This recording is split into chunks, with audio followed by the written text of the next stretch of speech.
Akuma here, back again with the PokeFlipz podcast, joined by my usual co-host, Catch 'em All Collectibles, Dan. And tonight we have a very special guest joining us for the first time, Java Akuma. How are you guys doing tonight? I'm great. Doing very well. Thanks for having me, guys. Thanks for coming on. Good timing too. So if you want to tell us what your weekend plans are, let us know what your weekend plans are. Maybe for anyone who doesn't know you, I'm sure most do, but feel free to. I do have them linked. I have the Instagram linked and I have YouTube linked down below in the description. So go support Java over there. Do all the liking, subscribing, all that good stuff. But yeah, let people know what's up. Yeah, I'm Java Kuma. I have a channel here on YouTube. I've been watching you guys for a very long time, everyone in the space, and I make Pokemon content, lots of different stuff. Sometimes market stuff, sometimes opening packs, sometimes art appreciation, top 10 cards in a set sort of thing. So lots of different content, large variety. And this weekend, I'm going to be at Collecticon as well. Almost probably everyone in this chat. So Yeah. it's going to be a good time seeing you guys again and meeting a whole bunch of people apparently. So Gonna be a blast. yeah, it should be a lot of fun. It's my first time selling. I went last year and met you guys as a attendee while you guys were selling, but this time it's my first time actually selling at the convention. So it's gonna be fun. Did you just attend one day? I honestly forget. I went down and I did that deal with Rusty. I think I vended Saturday. I'm not even sure if I vended Sunday. I can't remember. Did you just go there Saturday last year? I went Saturday and I went for part of the time on Sunday. I went Okay. most of the day Saturday and maybe a couple hours on Sunday, and then we left when the concert started. That's a good time to make an exit. yeah. If you have to leave midday, that's a good like mile marker to choose to take an exit at. Yeah. But What who's the concert this time? Do we know? I haven't even looked into that. Onloke, I think. No idea who that is. I don't remember the songs that he did. Something in the 90s. They always pick someone. There's definitely who's, songs we'll be familiar with when they come on, but I can't think of any come to mind either. Definitely a lot of memeing on the various musical talent at the various collecticons, and I always lose track of which one's which. But we'll see what we're blessed with or maybe cursed with. Hopefully they just turn the bass down a few rotations and maybe turn the volume down a little bit too, but we'll see. But yeah, as always, we're going to be taking questions for the next few hours here. Feel free to leave your questions in the chat. We do have an overarching theme, I guess, topic that we're going to default to if there's no questions. So we'll just be talking about the convention. Nick, what do you what did you end up whittling down to? 3 tables, 4 tables, somewhere in there? So I originally got half a section because we booked Collecticon believe it or not, we booked these tables before I even started selling on eBay Live. And so I originally was planning to do a half section. I quickly realized with eBay Live that was not possible. So I whittled down to 4 tables. I was hoping to get rid of one more table, and I just kind of never pursued that, I guess. But luckily for me, I just got back a really nice CGC return full of alt arts and tag teams. So because I got that, now I'm glad I have the 4 tables. So I'm down to 4 tables. I think I'll be able to fill all 4 tables and have some good stuff left over as stuff sells. So hopefully it's a good weekend. And you are driving, so you have plenty of space. Did you ship anything down too, or just? I mean, a carload is pretty sufficient, I would imagine. Yeah, so it's gonna be me, Jake, and PK all driving down together. So I figured 2 people get half of a trunk each, and then the other person gets the back seat. So there's a good amount of room. It's not a ton of room. But I'm not planning to bring any sealed product. Usually I'll bring packs and boxes and stuff like that. But I'm not bringing any of that stuff because that stuff sells really well through the lives. So it's just all graded cards and single cards. So I don't think space will be an issue. Java, I saw you got a nice little inventory boost. I won't spoil what the 10 rate was, but it was a new PR, right? Yeah, yeah, and I don't think I'll be able to break it anytime soon. Pretty tough to beat that number. But yeah, I have gotten quite a few PSA returns back in the last like 2 weeks actually. So I sent out quite a few. I tried to stagger some for a little while prior to the convention, and then all of a sudden PSA was like, "We're just going to send them all back within like a week." So I got a bunch of cards back, mostly modern stuff, a lot of tens, and I got a lot of CGC, a lot of PSA, a lot of stuff that I'm going to be bringing. I'm actually going to have two long boxes, I guess, of less than $50 slabs, so kind of like a value section between my two cases, and then my cases will be full of higher end stuff, I guess. So all graded cards, though. I'm not bringing any packs or singles or binders or anything. It's just gonna be slabs. I actually did opt to go the shoebox route this time around too. I've not yet done that before, but I've seen a lot of vendors have pretty good success with it. Basically, one of those ultra pro graded shoeboxes, the white boxes. I'm gonna do like a sticker system.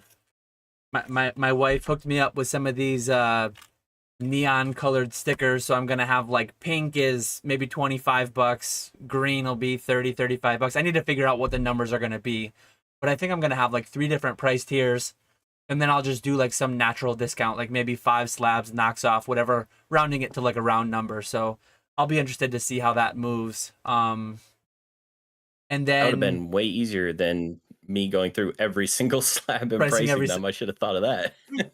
a lot of them are like, basically, if they're like between, if I was going to price them between 15 and 25, well, I'll just bunch all those together and call them 20. And maybe in hindsight, I'll be like, well, now I'm just stuck with all the 15s. But I don't think people really get that like granular with it. I think a lot of those like $20 purchases are more just like impulse buyers, not like frantically comping and not worrying too much. I think those will be just especially with the bundling. Like if I do 25 each or 5 for 100, I think those things will just fly. But I could be completely wrong. I guess we'll see how it goes. It's always fun to mix it up and try something new and see what happens, I guess. Yep. Definitely. I do see some. And how are you, Dan? You're down. Are you? How many tables are you down to? Are you down to 2, 1, 0? I went half table? I went down to 1. I originally was starting out with like 3. Part of me doing 3 was that I was like, there's always people coming in late. There's always people FOMOing very late. So let me just go with 3 so that I can slot down to 2 if needed at like the final week or something when someone's FOMOing in late. And then I got to thinking about it, and it's like I actually have had success moving a lot of like the lower end stuff. I mean, eBay overall the summer's been a little bit of a slowdown, but I've still moved a lot. I auctioned up a lot of the random things that have piled up over the past year or two that I had done no auctions. So yeah, I streamlined a lot of stuff, and I was really thinking about it, and it's like I do like in-person cash sales, but there is kind of a limit. There's a limit to how far I want to take it. There's also a limit to how much space I can reasonably. I mean, Nick's a madman over here running half a section. We got Mason doing like half a section almost. Or I think Mason's doing maybe 6 tables. Nick's going to be doing almost a half. I don't want to be like that active, to be honest. I don't want to be running around walking 25 miles between my 4 or 5 tables. 1 table has been manageable. I mean, thinking back to, there are some conventions that I did half of a table for 1 day, and I did like really well. Mm-hmm. So if I get 1 whole table for the whole convention, the 2 whole days, I think I can get to the numbers that I want to get to. So yeah, that's I ended up down at 1, and to be honest, I think Nick, you're not even doing 1 at Houston, right? I'm only gonna do 1 at Houston. I don't know if I'll ever go over 1. Really thinking about it more, but who knows? You'd be good to do a half section because you're so tall. You can literally I can reach across, stand in the middle and just reach people. Yeah. Java, are you doing? You're not doing Houston, right? Are you doing any of the other ones? Or are you pretty much just going to be like an every year Charlotte guy?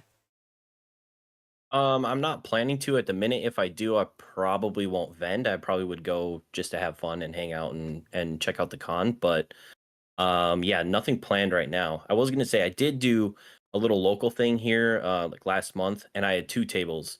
I don't even know, Nick, how you do as many tables as you do. I would be terrified of things just like walking off constantly. Yeah, for sure. I even had someone helping me with 2 tables, and I was paranoid. So I'm happy I'm only doing one, but yeah, I couldn't imagine. Yeah, that's Us. that's always my biggest concern is stuff walking out or walking off. Luckily, CollectCon does the case rentals. That's a huge thing.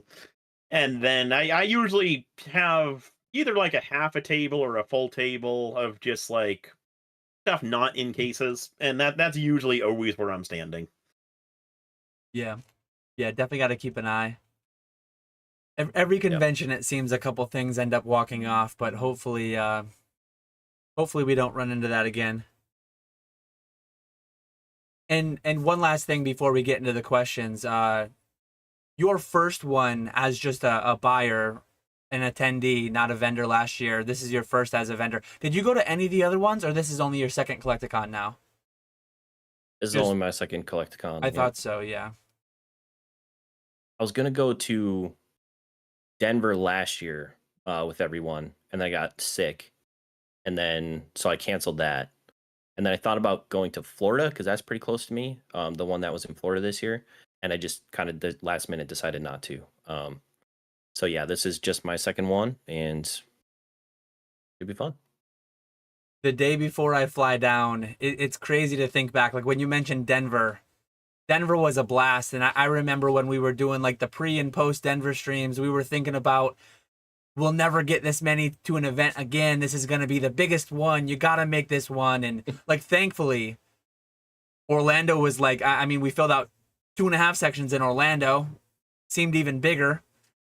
This one is just absurd. I mean, this one we got 5 sections running from all of us in our corner of the community, our Collecticon planning Discord there. It's crazy to think how many people, a lot of whom I've had the pleasure of meeting before, but half of them probably that I haven't met yet. So it's going to be crazy. It's going to be a blast.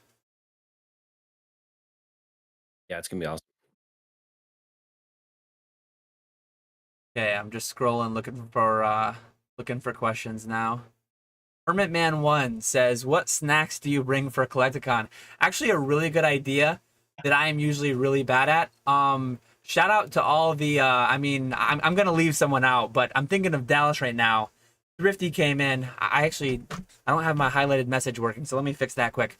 But I remember in Dallas specifically, Thrifty came in with some clutch. I think it was Thrifty with the Chick-fil-A, and then Josh came like half an hour later with the Popeyes, and then like half an hour later, Basic and Ivy came with tacos.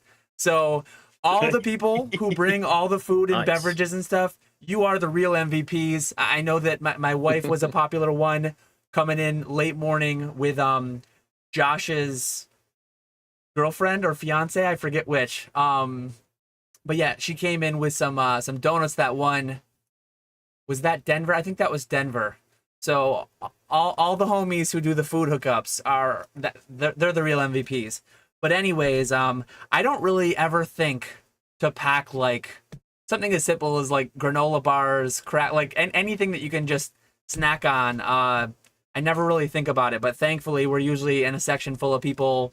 Someone ends up Ubering something, but yeah, anything that comes to mind, any like hot tips that you guys have. I guess one thing that I always recommend, because I have a terrible 5-year-old phone, battery packs, maybe earplugs if you're worried about the concert. Anything you guys can think of that you're bringing that maybe others would benefit from, you recommending they bring it as well. I would say whatever you use to price stuff. If you plan on buying, especially, I usually buy a good bit at the collect cons, and so bring like I have a price gun, so bring that, so that way you can buy stuff, price it, put it right out in the case. In theory, usually it doesn't work that way. 'Cause it's always like there's always something going on. So that's a big one. Another one is a Sharpie. I had a lot of people in Long Beach asking for autographs now that I'm so famous on eBay. And I didn't bring a Sharpie with me, so I'm definitely gonna bring a few Sharpies with me. And then basic but water. That's another big one. I think I still have my autograph cards from last year from you guys. So There we go. I'm glad um, we didn't end up in the trash. yeah, I'm actually going to be bringing a cooler since I'm driving, so I'll have a decent sized cooler. Gonna fill it with hotel ice. I bought like two big water packs, so our section will have, I guess, a cooler with water. I've seen multiple people in the Collecticon Discord saying that they're doing the same thing, bringing coolers, going to have lots of water, maybe other beverages if they're allowed. um, and yeah, so it seems like a lot of the sections are going to be at least fitted with some coolers and some water, so that'll be nice. Sorry for the pop-up on screen. I'm trying to get this YouTube highlight comment to come up, but it's actually not working. That's the first time I've ever had issues with it. I'm gonna try to just reboot my chat and see if I can get it going, but we might be running without the overlay highlights. I think we'll work our way through it if we need to. We're really slacking here tonight. Yeah. Letting all these viewers down. Brad G Cards says, Dan, what are you pricing Nagabas for? I am low list on eBay, or at least I was a couple of days ago, at like 45 on most of the PSA 10s. So I'm probably gonna go. I'm gonna go 40 at the highest for PSA 10s non-Umbreon. I don't have any Umbreons on hand. I actually like one of the most annoying things you can have happen with a convention. I've heard a lot of people share this frustration and go through the same thing. I had grades available on Friday, and I had your order has shipped today. There's no way that's making it to me by tomorrow before I take off. So yeah, I got a nice juicy return that's gonna be landing. It's gonna be at my PO box when I come back on Monday. So it is what it is there. But you guys have any Nagabas that you're bringing? No. I have some. Oh, go ahead. I was one of those unfortunate people who bought a bunch of them and then all of them got canceled on. So I ended up not being able to do the Nagaba play, or at least not trying again after that. So unfortunate. I'm gonna be bringing some of mine. I've got 9s and 10s of same as you, Dan. Everything but the Umbreon. And I actually priced mine at 50. So you're gonna be the Walmart compared to me over there. Yeah, every time Nick and I have the same cards, I always look over. Mine are at least $10 cheaper. So shout out Section 30. Swing by Section 30 before you go up to the scalpers. All the big famous people like Chumley, old school Pokemon. You know, they're up at the front like the VIPs they are, and then little old me's in the back slinging the cheap stuff. Make sure you loop around. Hit Nick on the way out. Hit Section 30 when you're looking to buy at good prices. It actually is one funny thing that a lot of people are always like, what should I bring? How should I price things? A lot of it really comes down to luck. I will be shocked if Nick doesn't sell a lot of Nagabas at 50. I can almost guarantee that people are going to come to mine, they're going to see mine for 40, and they're going to say like, oh crap, I just bought one over there at 50, or I just bought one over there at 60. Every convention I've been to, I think, True. I've had someone point at a slab and say, either I just bought that for more, or hey, that guy over there has it for like, I remember when I had Screams, this is like, I think this is now the second one that I haven't had Screams for because of what Japanese did a couple months ago there. But there was several times where I'd have Screams at like, say, 150, 180, whatever they were. Oh yeah, someone's got that around the corner for like 200, 2.5. And I'm like, yeah, I mean, I've got good prices. Why don't you buy a bunch of stuff? And sometimes they have, and sometimes they haven't. You guys ever price audit before the con starts? Do you walk around at least places close to you and are like, oh, I have that card, but maybe I should list it under his? Or do you do any of comparisons before you go, or you just go with what you got? I just go with what I got. I go with what I've got, but I've definitely like, I usually try to make a loop, a quick loop on Saturday at one point if someone can just watch my table. My wife won't be at this one, so it's a little bit harder to do the quick loop. But usually on my way out on Sunday, a lot of times I'm like packing up a little early to go catch a flight or something. I'll look a little bit closer, and it's like very rarely, if ever, have I found someone with something priced lower. I mean, when I bring stuff, when I fly stuff 1,000 miles, I try to not fly it back again. I try to bring it, get a cash sale, and be over and done with it. Yeah. Yeah, my focus is selling. Yep. I want to sell as much as possible, and if that means selling it for a bit under last sold on eBay or whatever, it's gone. Yep. I am Yeah. looking to move stuff. No $5 shipping, no 12% eBay. No iNads, no negative feedback. I won't continue with all of the attractive features of a cash in-person sale, but those are just some of them. Yeah. Yeah. What are some of the other ones, Dan? That's most of them. Keep I don't know. going, I'm taking notes. Nick might have a couple to add for you. I think No, I'll I stop can't my think list of any. there. Uh, I do want to give a shout out to Red Flare for the super chat, $1.99. We are rich. Let's go. So thank you, Red Flare. He said, "Hey, old school, bring those Chinese shinings." I already got those packed, so I will definitely bring those for you. yeah, I can't even pop it on screen. I'm sorry, Red Flare, but thank you. My highlighted chat is completely failing me. I might be able to do like a window share. I might get it sorted out in a minute. Let me grab a question though, and give my answer, and then I'll let you guys go through as I try to get something rigged up. We got Jesse Johnzem's guitar in here saying Java is my favorite Rocket League streamer. I will say that I didn't watch the whole thing, but Java played some Rocket League with the Green Shiz. That was seemed like a fun time. I wasn't able to pop in live, but I did like post, check it out a little bit. Seems like you guys had a good time. Still waiting for that RuneScape stream invite.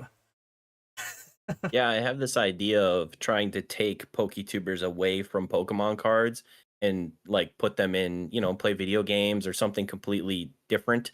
And yeah, so maybe I'll continue that at some point. That was the first run. We had a lot of fun playing Rocket League, and yeah, maybe some RuneScape in the future. Yeah, I heard you mention it, and I've been anxiously awaiting ever since. I would have no idea what you're talking about. I think I only got to level 80. I was always a free-to-play person because I played when I was too young to. My parents never paid for a membership. Like, yeah. So there's a lot I missed out on. Yeah, I do have something kind of rigged up for sharing highlighted chats. It's going to be a little finicky, but it should work out. Allison Silverland says, I didn't know what Collecticon was until a few weeks ago. It is crazy to think how involved we've been. Obviously, if you've been watching all the PokeFlipz, if you've been watching, well, Nick doesn't make YouTube content anymore, but I definitely talk about Collecticon a fair bit, but there's only a small percentage that are so engaged to consume all of anyone's content, right? And every time you go to a convention, anyone who does a recap, anyone who does a post Collecticon stream, a lot of times the thing that's mentioned is like, so many people came up to me and said, thank you for selling me my first slab. In every convention I've been to so far, I've had one person say like, hey, thank you for, like, this is my first slab. Can I buy that one off you? Offering whatever. And it's crazy how in deep we are in this, to think that some people haven't heard of Collecticon, some people haven't owned a graded slab, and definitely need to be aware of that and keep context sometimes with how wrapped up we get in certain things. Yeah, at a local show I did last month, kid came up, I don't know, maybe 12, 13 years old or something. And he just came up and said, what's your lowest cost PSA 10? And then we looked through my cases, and I had like a $25 one of those Quaxley art rares. And I was like, this is, $25. This is my lowest cost PSA 10. He's like, all right, I'll buy it. Like, nice, you could tell nice. It was probably his first ever, graded card, and he wanted a cheap 10. And so that was fun for sure. I've actually got a couple Quaxley art rares I'm going to have in that box, as long as I don't forget to bring them. You saying that reminded me I had a pile on the corner of my desk. Not the best play in Oh, there we hindsight, go. given that they're going for 25. Yeah, I graded a few of them, and oh, is that an English one though? No, mine are the Japanese. Oh, okay, yeah. I English graded a English few. one's got to be expensive with how bad of a print quality Scarlet and Violet has had.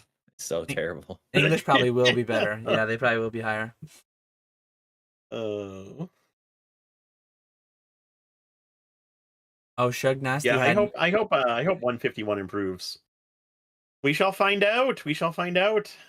Yeah, that's coming real soon. CollectCon this week and then 151 next week. We got some exciting times in Pokemon right now.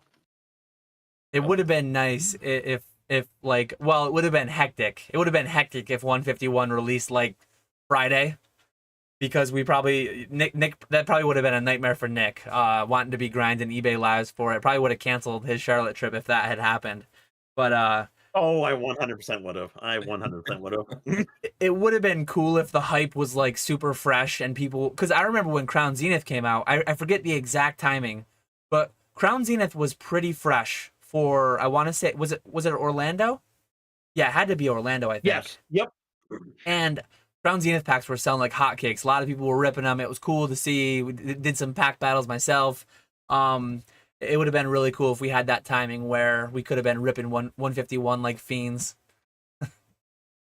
That would have been fun. And people sell. I know people will have 151 by the con, but I would assume that they can't break street date, or can they? Or there probably will be some people breaking street day, I'd imagine. I'd be surprised if there weren't a few packs here and there, but I guess we'll see. Gotcha. We got Ernesto saying, yawn, dude. Someone asked us a spicy question. Ernesto, you're here. Come on, man. Bring out the spice. Come on.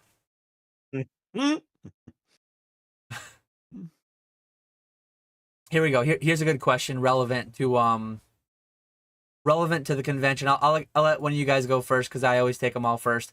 So Hermitman1 says, question, if you have multiple slabs, same grade of the same card, do you only display one at a time as they sell, or just have them all out and let people choose? Ooh, that's a good question. I always have one of each card out. I'll never put more than 2 cards, or more than one copy of the same card, same grade, out in the case. And I do that for 2 reasons. The first reason is because I like to stack everything. So like the slabs aren't laying perfectly flat. It's like one row of slabs, and then the next row is like halfway down the card, so you can just see like the artwork of the card. So like stacking those would just make the case look like a mess. So that's the first reason why I don't. And then the second reason why I don't is because I feel like if people see that you have like a big stack of these cards, they're not pressured to buy it as much, because they figure, okay, I can swing back around and he'll probably still have some of these. Whereas if you just have the one, you get those people who might be a little bit more pressured to buy it right then.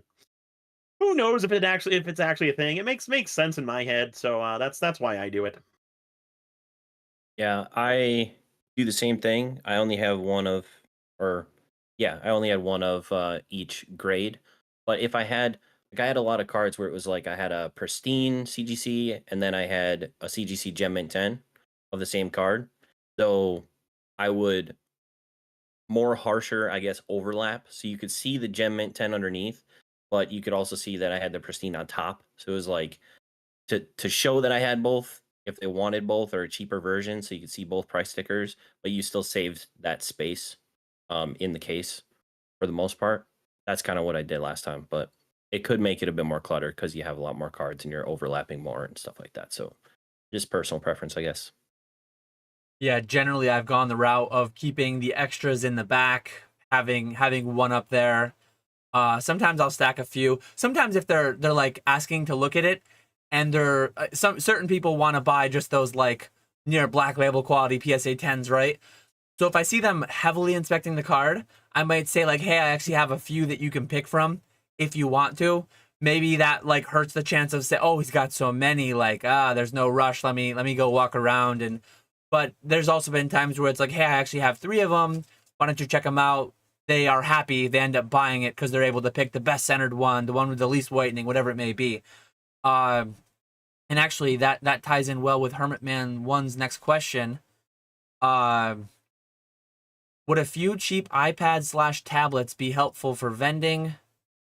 With good picture scans instead of constantly taking out cards watching for thieves. I think that like I just said, not a ton of people. It's actually the exception where people actually inspect the card closely. In my experiences, most people are just, oh hey, it's a PSA 10 of a cool species that I want. I'm gonna buy that card. But I think there is a big thing for like actually holding it in their hand and being able to see it better. I think it would be kind of weird to have, oh yeah, the slab's in my case right there, but I'm not going to take it out for you. Here's this iPad. Look at photos of it. It's like that's losing one of the best appeals, in my opinion, of an in-person convention, where you can actually see it, hold it, feel it. I don't know if you guys think any differently on that, or that's my initial take, though. I don't really think if you have to take it out of the case, you're probably standing right in front of them. I don't think there's going to be someone dumb enough to like take the card from your hand and just sprint away. Bull. Like for like a thief, I guess. So I don't know. I just think if it's something really expensive, I could see maybe not, if you really wanted to, like not letting them hold on to it, be like, here you go. Let me hold it up for you. You can take a look, but always have your hand on it or something. Maybe if it's like a $5,000 card or something like that. But like, I don't think anyone's just gonna grab the card out of your hand and run away with it. I don't see a use for the iPads personally, but I guess I might misunderstand the question too. Maybe. No, I agree with both of you. I don't think there's a need for it. Obviously, if it's like a really expensive, so like I said earlier, I normally stand right where I have the stuff outside of my cases. But then if someone wants to look at a graded card, I'll hand it to them, let them look at it. And then if it's a really expensive graded card, and then I'll just basically stand right over them while they're looking at the card. But I never have any issues handing cards off to people, having them look at it. So I don't think that's necessary. I think that kind of takes like the personal touch of these collecticons away. At that point, what's the difference between buying something online versus buying it in person? If you're not going to let people look at any cards, it sounds good in theory, but there are like cases of theft at CollectCon. We've obviously heard about that, but it's not super common, and hopefully it stays that way. Dallas had a few situations happen of theft, but you're talking, I don't even know how many tables. It's like 100, maybe I don't know, 80 to 100 sections. Each section has 10 tables in it, so however many vendors. And we heard of maybe 5 cases of stuff getting stolen. So the percentage of that is really, really low. So I think obviously it's the same as eBay. We always hear about these negative things on eBay. You never hear about all the positives. So I think a lot of people think that it's more of an issue than it actually is. Obviously, be careful, but you don't have to be that careful. If that makes sense. Well, and Yeah. everyone has a phone too, so if they really wanted to look at the scans, they could pop open the PSA app and put in the serial number and take a look at like close-up photos if they needed to. But Yeah, I agree. I do have on screen right now. Thanks again, Red Flare, for the super chat. Nick, are you bringing those Chinese shinings? Yes, I will be bringing those. I didn't know how they would do in Long Beach. They do well on eBay Live, and I didn't know how they would do in Long Beach. So I only brought a few of each, and they actually did very, very well. So I'll definitely be bringing more in Charlotte for sure. Raji Cards wanted to know if I'm bringing any of my MetaZoo promos to Charlotte. I'm actually not planning to. I have 3 sealed bricks and I opened 2 of them. I still need to figure out what I want to do with them. So I'm not gonna bring any to this one. Maybe I'll bring them to Houston. We'll see. I need to figure out. Probably need to use them to move some kind of MetaZoo product eventually at some point, but we'll see. We have a question from Trippy Hits too. What size guards do you all use for the buzz cuts? Sorry.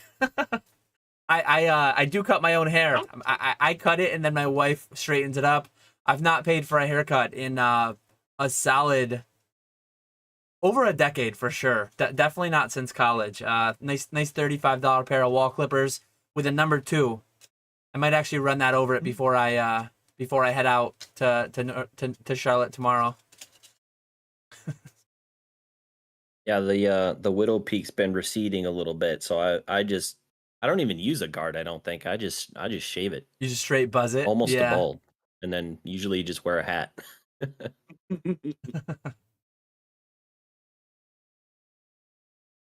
I'm a number 4 type of guy. There you go. Yep. Here we go. Here's a question that might get Ernie happy. I don't know. Reed Armor asks, is PokeTuber drama mostly entertaining and harmless, or mostly a net negative for the space? I guess I'll start here. I'll start here quickly. Oh boy. I'll personally keep it quite generic. Because today. Oh, come on. We know what the question's in reference to. Well, the funny thing is though, let me give you an evergreen answer, because if I stay generic, it will apply next week and the following week and the following month and I want you to be able to read or hear this answer and have it apply in 2030, because in 2030 something will have happened. Oh my god, I can't believe they said that. I can't believe that company did that. Like, I'm just going to stay generic. But it can be it's the standard answer. It depends. It depends on what exactly is going on. I mean, sometimes there are major things going on, major scams being uncovered, major thefts, break-ins, things of that nature that are obviously straightforward net negative for the space. If you have people poking and prodding at each other and going back and forth, I guess it depends on the intent. It depends on the reception as well. One thing that I think is just a constant throughout life, and I mean, I think everybody will understand what I'm saying as I say this, text only, and even video, even like sarcasm is hard to push through your message, and it's very impossible to understand tones and intent and all that stuff, especially via a text-based communication platform. So the issue is, like, right now we have 70 people watching. 70 people are going to hear me say this and hear me say whatever I say, and they're going to have their own opinions of what exactly I mean, what are the undertones, what am I actually trying to push at, and there's just no way that one thing gets said or done and everyone takes away the same thing. And then you have people chiming in, and you have pots getting stirred, and some of it's joking and innocent and intended to entertain and intended to be comedic, but some of it is not intended that way. Some of it has more malicious intent, and it's impossible to separate the two. And at times feelings can get hurt and lines can get crossed where people are on different completely different planes on how they're perceiving it, and one side may be taken at times as, again, I don't need to drill too deep into it. I think people understand what I'm saying. It's just let me start there, and I'll see how you guys answer, and then maybe we'll loop around if we need to. I actually thought about buying a little popcorn bucket and popping some popcorn before, and just recreating the Michael Jackson meme as Dan was answering the first trauma question. It was inevitable, right? What do you think, Nick? I think it's I think it could be taken as entertainment, but at the same time, I also think it's to get clicks. People love the drama. Drama sells. People do it to get the clicks. I can't stand it. I think it is overall a net negative. I think the people who partake in it are just childish. It's honestly like we're back in high school. That's what it feels like. People, you just gotta grow up. People, get over it. Don't make all these drama videos. But like I said, I can see why it happens. It's because you want to get clicks. You want to grow your channel. That's why people do it. Those videos do very, very well, and as long as they keep doing well, people are gonna keep making those videos. But if people ignore that type of content and don't make response videos, it'll just go away. I think that's what needs to happen here. Yeah, I agree. I believe it is, in my opinion, is mostly a net negative for the space. That's what I'll go with. I think I think that as a content creator, at some point your community gets big enough that you think about like how I think at some point a choice is made of like, do I influence my community to do certain things? Yes or no?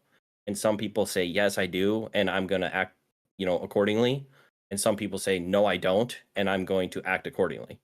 And depending on that answer, the YouTuber is going to act a certain way, and their audience is going to act a certain way, and their audience will act towards other audiences a certain way. I mostly think it's that negative though, personally.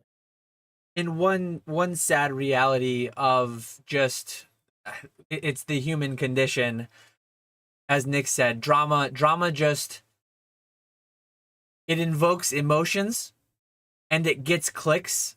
And I mean, generally, when you open a newspaper, if people still do that, when you go to the front page of any various social media website or news platform of your choosing, a lot of the leading stories are just inherently negative because a lot of that stuff is just more likely to draw a click, and that's what it's all about ultimately, right? Is ad revenue and growth and exposure, and it's but I will say there's definitely varying levels of the drama, and there is certainly lighthearted trolling and lighthearted air quotes drama that gets slightly overblown, but people are genuinely just poking fun and as friends will do. But then it definitely can and does cross a line from time to time, and it's just very hard to separate out, as I said, like intent.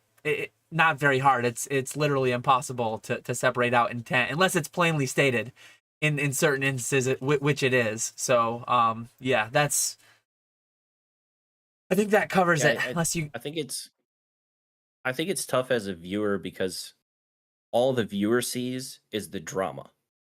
We don't see like the DMs behind the scenes of the two people like laughing it up, like, oh, look how many clicks my recent drama video of us got, or something like that. Like if there is this like behind the scenes like thing, plans happening, videos back and forth, or just chumming it up like best friends hanging out behind the scenes, but on videos it's super drama baity, and the viewers only see the drama. So I think that it's difficult for a viewer to parse, definitely parse whether or not it's real or not, in a lot of circumstances. But, yeah, and I think Yeah, that's another big thing is you have people saying, "Oh, we're just having fun. Oh, it's a joke." Yet the viewers take it as actual like jabs or shots being fired at other people. I know that's how I've interpreted different of these videos. As it's actual that person being pissed off at other people. no way did I interpret it as, oh, he's making a joke or whatever. So I don't know if I'm just really confused of what's going on or what, but I don't know. I don't know. Is what it is. And I will agree. I will agree towards the mostly a net negative for the space. I've been sucked into it from time to time as far as like consuming it and actually potentially having somewhat of a role in just communications that don't bring me any positivity, like just following along and then wondering why I did. And I actually removed myself from a couple spaces recently, a couple discords that I just wasn't having any positive engagement with. It's like, why continue to just follow along with it? And it's probably really weird for the casual viewer too, because a lot of us are like fairly deep into this and following it more closely. And for the casual viewer that might watch the person's normal view count video, or maybe one of their view count videos a month, and then they hear they see this random video pop off and they go in and it's about some bickering and infighting. They don't even know what's going on. They don't have context because they don't follow every single video. Well, there's definitely been times where, yeah, discords will just be blowing up, live commentary around these videos being dropped, and it's just like, man, it's super bags to get sucked into keeping up with all that. And I've definitely done it from time to time as some of these various ones have unfolded. And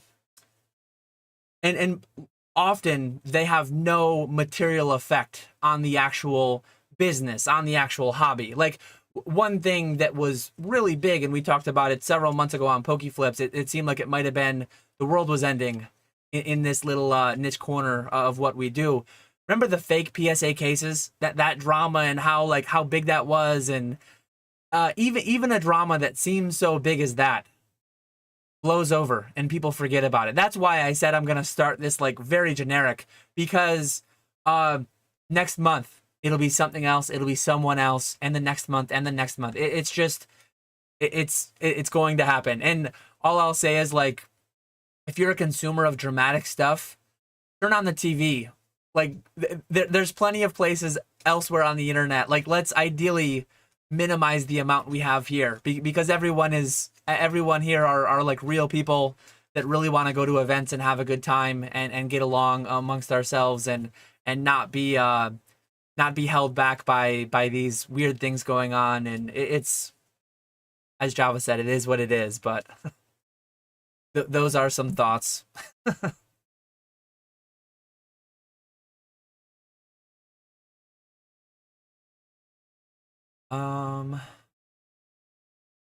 We got the green shiz, says Java in the house, best guest ever on the pod.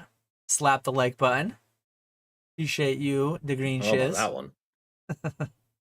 Talking me up too much.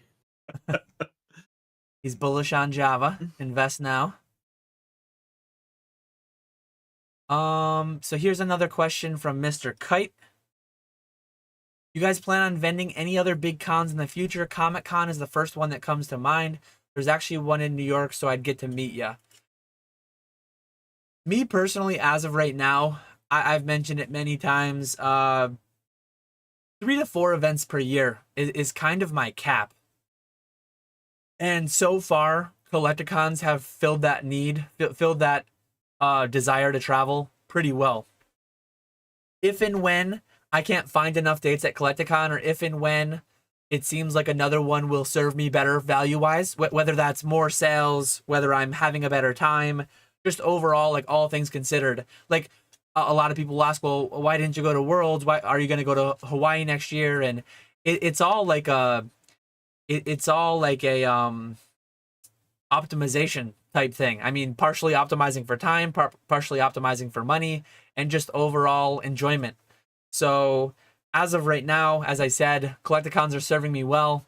If I had to guess at what I'm going to do in 2024, Hawaii is probably not happening, even though Worlds would be a blast. There's going to be like probably 6 to 10 Collecticons that are also going to be a blast, and I'm going to lean that way.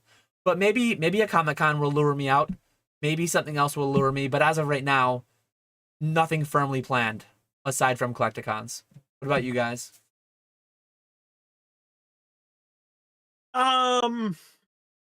Yeah, Hawaii sounds like it would be an absolute blast. Especially hearing all the stories in Long Beach about how Worlds was in Japan.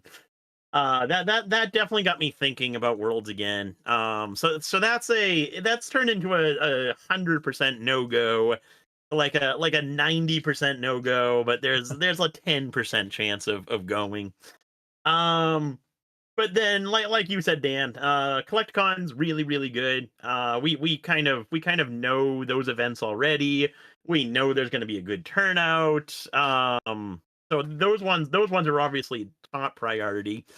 But then Card Party is another one that I want to check out next year. So that one looked really fun. Or I guess this year. So next year I want to check Card Party out. Probably not as a vendor. Probably just to hang out. That'll be my like mini vacation of the year. And I would. So I'm planning to do that one hopefully, and then maybe one or two Collecticons next year. Definitely dialing it back from this year. Did you see that Pat is actually announcing, I think tomorrow, or no, he's teasing actively on Instagram right now, Card Party 2's location. I think he's going to announce it on the 18th, I think next week. Yes. Yep. They had panels at the last one. We need a PokeFlipz panel. He'll fly you out to Card Party. You guys can be There we pampered. go. PokeFlipz panel. There you go. I like it. As far as conventions, I don't think I'm doing any more, especially vending. I have one local thing I'm doing in November, but other than that, just eBay, the grind. So I would love That's to the go way to to do it. Hawaii. That would be Hawaii for Worlds would be amazing. But I have an international trip. Technically, that's not international, but kind of is. Um, I have an international trip coming up next year already, so I'm not sure if I would swing both or not, but it would be a lot of fun. It's such a great problem that we have having to decide between all these great events because like I've been to a couple worlds and they were a blast, and that was like it's crazy to think back to 2018, 2019 worlds. They were a great time just with great people. uh Now with how much bigger everything is, and it's just hard for me personally to justify, like Japan especially. I would have had to go for 10 days to justify the transit time each way. I mean, almost a full day of just travel, especially being a big dude cramped in small planes. Just not my thing. I will make it to Long Beach at some point for a Collecticon, but it's just hard to do when like Charlotte's there, Orlando's there. uh and then when you start talking Hawaii, it's like, man, the extra cost, the extra time. I'd rather just pick like two Collecticons to go to, or maybe do a Thursday to Monday Collecticon or something. But again, like first world problems there. It's a great problem we have. Suge Nasty says, "What's y'all's plans for dealing with the trade up challenge, boys?" I'm gonna say old school Pokemon across the convention center. He takes those like that is his bread and butter. So go find him and tell him Catch 'em all collectible That's sent his you. bread and butter. No, I Oh. the first time they were really like inundating me was Orlando. I would say Orlando of this year, they seemed really invasive. Um, Dallas, I didn't get as many, but the couple that I did, I kind of just like shoot away. Sorry, I don't really do trades, and then they just Away. Yeah. yeah, like just go shoo. Um, I generally was just like, Wow. sorry, I don't really do. I think I did do one or two. There was actually a couple kids that asked me if I did it, and I had like really cheap. Maybe I'll do that again. Maybe I'll bring some like cheap ball cards. Oh, sorry, I don't really do that, but here, take a couple cards. Because one thing I ran into in Orlando a couple times is they would like set down a binder, cover your whole case, and be there for 5 or 10 minutes. And then you got people walking and not seeing the slabs that are being covered, like probably actually losing sales. So generally speaking, I'm just gonna like decline here, take a couple cards, and go find Nick. Thanks. Yeah, I didn't have I can't remember having anyone in Long Beach, which was nice. No trade up, not that I can remember anyway. No trade up challenges in Long Beach, which was really nice. But yeah, like Dan, I don't do them. I don't do them. Yeah, I'm not planning to. I'll keep the trading to the trade nights. Don't come to I Section know that 30 you with your can trade up probably challenges. yeah. I know that you can do pretty well trading like on the days, like selling and vending and stuff. You probably do pretty decently, but I I just don't want to have to worry about that and all the other people like trying to buy and like trying to price things out like in the moment and all that stuff and taking my time away from other people that could be buying things. And I don't know. It's I guess it's just a balancing act probably with all that going on. But yeah, no thanks. Ghetto says, "Do you guys buy any Pokemon Christmas related items, gifts, ornaments, decorations?" My wife doesn't allow these types of Pokemon things that are behind me in the house generally, as far as for like decoration. We do have some. I mean, I obviously have a lot of Pokemon shirts. We've got our tree skirt actually. Remember when Special Delivery Pikachu came out? It was right around Christmas time. I ordered like a tree skirt. I ordered some ornaments. I ordered a bunch of sitting cuties, and I give away like if we ever go to a birthday party with a younger like a child, there'll always be a sitting cutie or something of that nature in there. So yeah, almost every gift I give, it's got something Pokemon going on in there. And then I'm able to get at certain times of the year, I'm able to get like decorations of Pokemon related things out. But no like staple no staple items in my household are just always there that are Pokemon related, unfortunately. No, I'm the same way. Um, yeah, I don't have anything. Nothing I can think of. I do have I think I have some Pokemon Christmas ornaments. At least a couple. They're not like super crazy, but I put them on the tree. And then last year I got the Advent not is it an Advent calendar? What is the Pokemon Yep. calendar thing? Yeah, like the countdown calendar And with I a daily item. yeah, and I did every day of that and it was like, more for kids, I think. Because the stuff that came out of it was just kind of like, yeah, it's all right. But I've seen them where there's like a booster pack every day. That would be sick. But this was like, a couple ornaments here and there, a couple little figures, a couple 3-pack, things, maybe a booster pack. It was fun, but it wasn't super engaging for a 31-year-old man. I don't think you're quite their target audience. Yeah, I don't think so. Uh, Um, lots of question marks in the chat, but a lot of meme commentary. Trying to find the next actual question. um,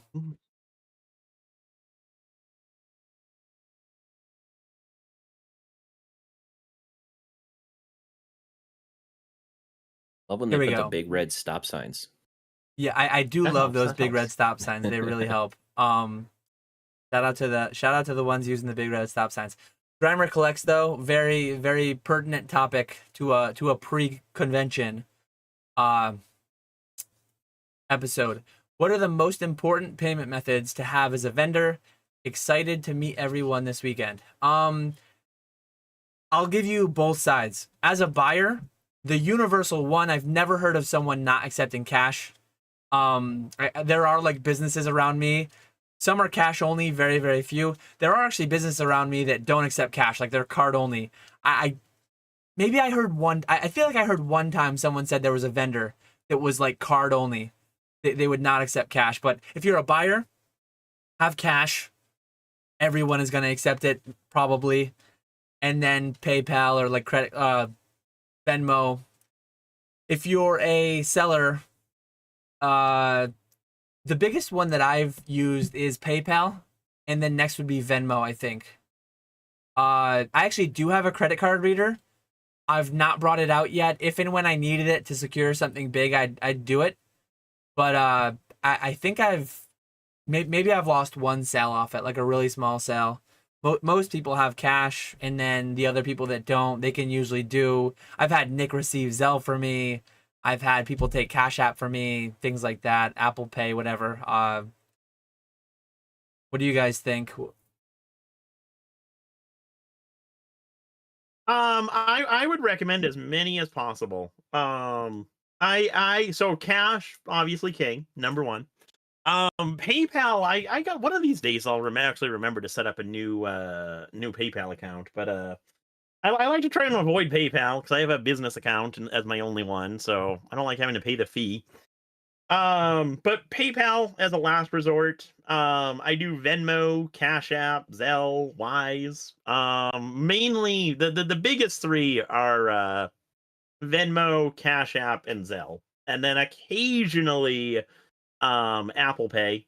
And like once at one convention, someone wised me. So that one's very, very infrequent. And then, like I said, obviously PayPal, but I like to try and avoid that one until the very end. And then another something else that I've been telling people to do, and people do it, and it's a really good idea, and I really should do it at some point, but it's probably not going to happen for Charlotte again. Print out a sheet with all of your information. Like even if you just want to do like the QR codes for PayPal, Venmo, Cash App, or if you just want to have your like the email addresses and your usernames typed up for all of the payment methods. That's a really good idea too. Helps people be able to enter that stuff easily.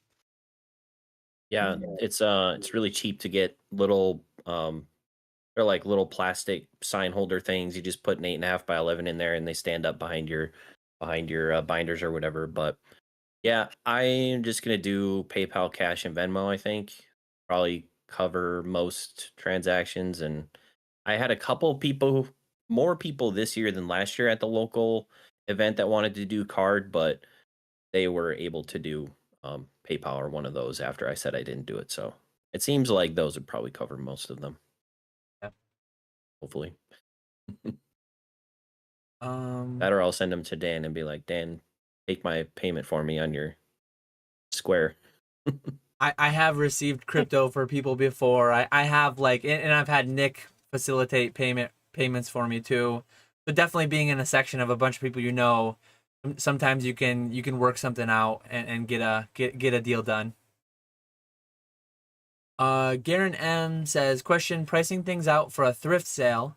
How do each of you like to price things for cash sales? At eBay comps or a certain percentage under? Java, why don't you start with this one? Because I usually hog them. I'm basically doing lowest listed on eBay.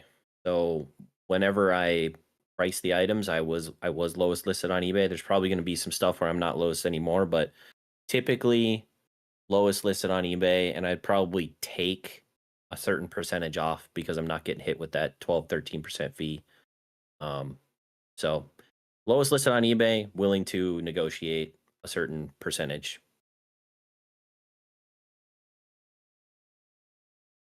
Yeah, I do. I priced everything like eBay sold listings, the most recent sold listings, and basically work your way down from there. Obviously at those prices you can knock off 10% automatically. But there are definitely cases where people pay your actual sticker price, which is awesome. Then people will negotiate, and you knock in 10% off, 15% off, whatever. People love that, so it's a win-win for both parties, buyer and seller.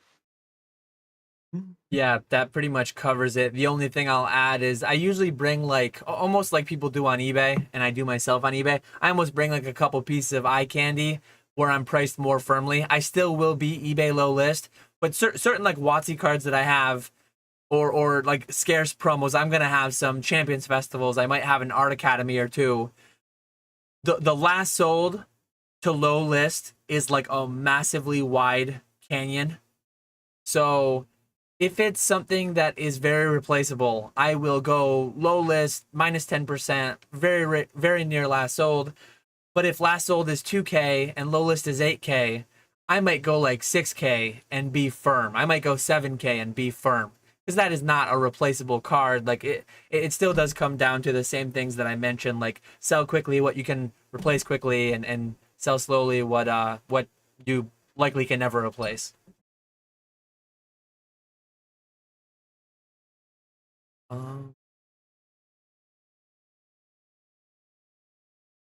Josh asked, Java, who are you looking forward to meeting more, Dan or Nick, and why is it Nick? I did tell him you met us both, though very briefly. Yes, I have met them already, and they're both amazing. There we go. What a fence sitter. Who's amazinger? Come on. Well, Dan's taller, so let's go with that. I have to go like this with Dan, so he makes my neck hurt, I guess, because I have to. So maybe Nick, actually, now that I think about it. Sure one, Nick.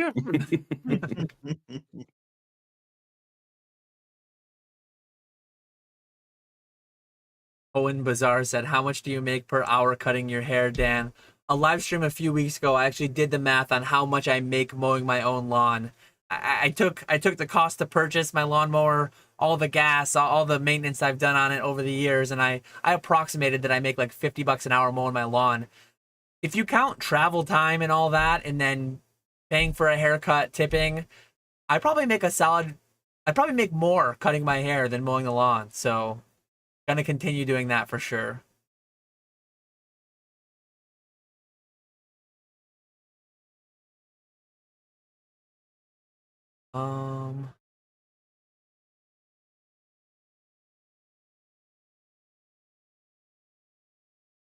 Got a lively chat. I just jumped to the bottom.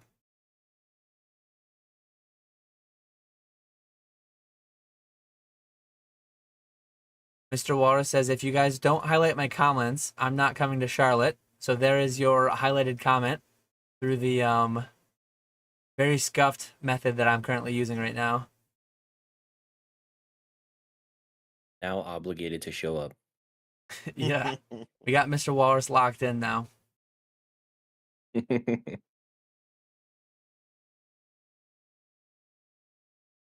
Wow, lot of comments and not many questions coming in.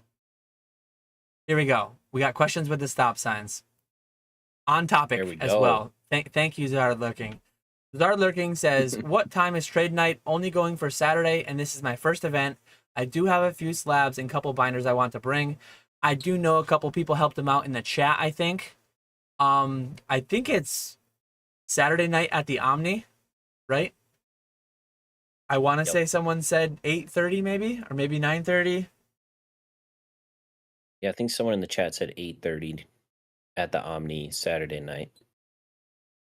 And someone also mentioned there's a PokeTuber that owns a bar in Charlotte that's doing a trade night. I don't know which night that is, but someone said that in one of my lives. Huh. So that would be interesting. But there have at times been like multiple going on in a given night, and I've had a few people message me too, like, oh hey, what are people doing for dinner this night or that night? What bars are we thinking? I wing it largely. I go down, especially like this one. I was shocked in Orlando. Somehow we finagled 18 people at the same table at a Brazilian steakhouse.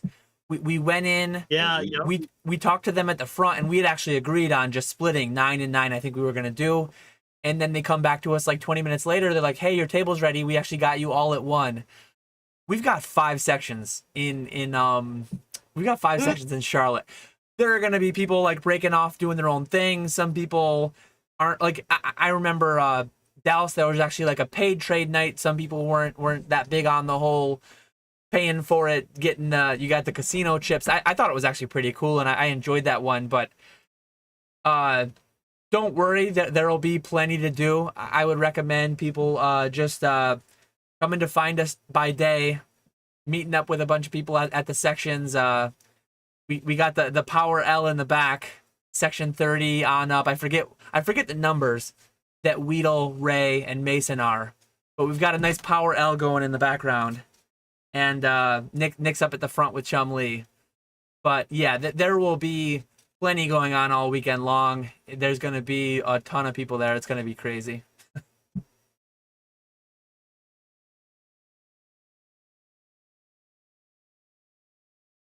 I didn't You even were know there saying it was was your birthday. That's why you guys Yeah. went all out. Yes, it was Dan's birthday in Orlando. I didn't have to buy my wife a dessert because I think it was Oak. It was Oak, right? That told the waiter it was my birthday, and then she got some free flan or something, some fancy dessert too. There you go. But yeah, I really don't plan that far ahead. Just kind of like see where the night ends up taking us. Raji Card says Vandy's right. It's Dan's birthday Saturday and Sunday and Friday too. Oh man.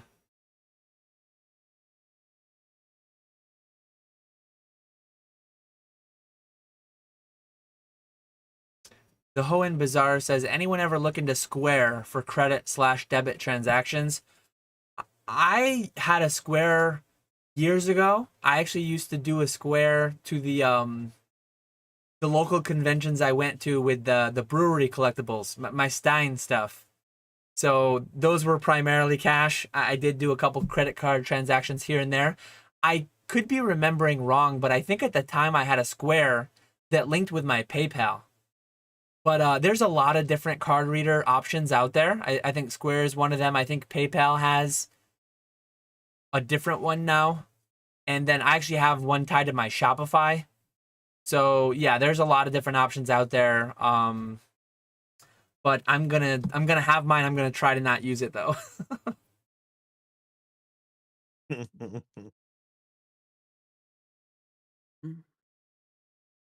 we go. We got Peak Dat Chew with a nice question. I'm gonna throw it to Nick first. Peak Dat Chew says, question, what is a unique business that you look at from the outside, the same way people look at selling cards from the outside, that makes you say, that is a way to make money? So like, yeah, what do you think, Nick? Anything that jumps out at you?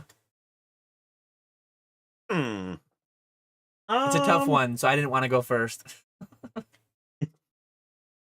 The first thing that came to my mind is like just like some divey, disgusting restaurants in my area that like they never have anyone in there, and it's like how do you guys stay in business?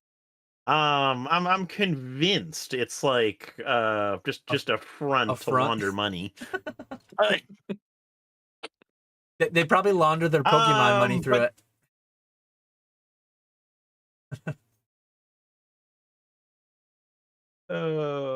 That would be the first thing that comes to my mind as far as like a whole like reselling in general, like a whole like business category. I can't think of anything.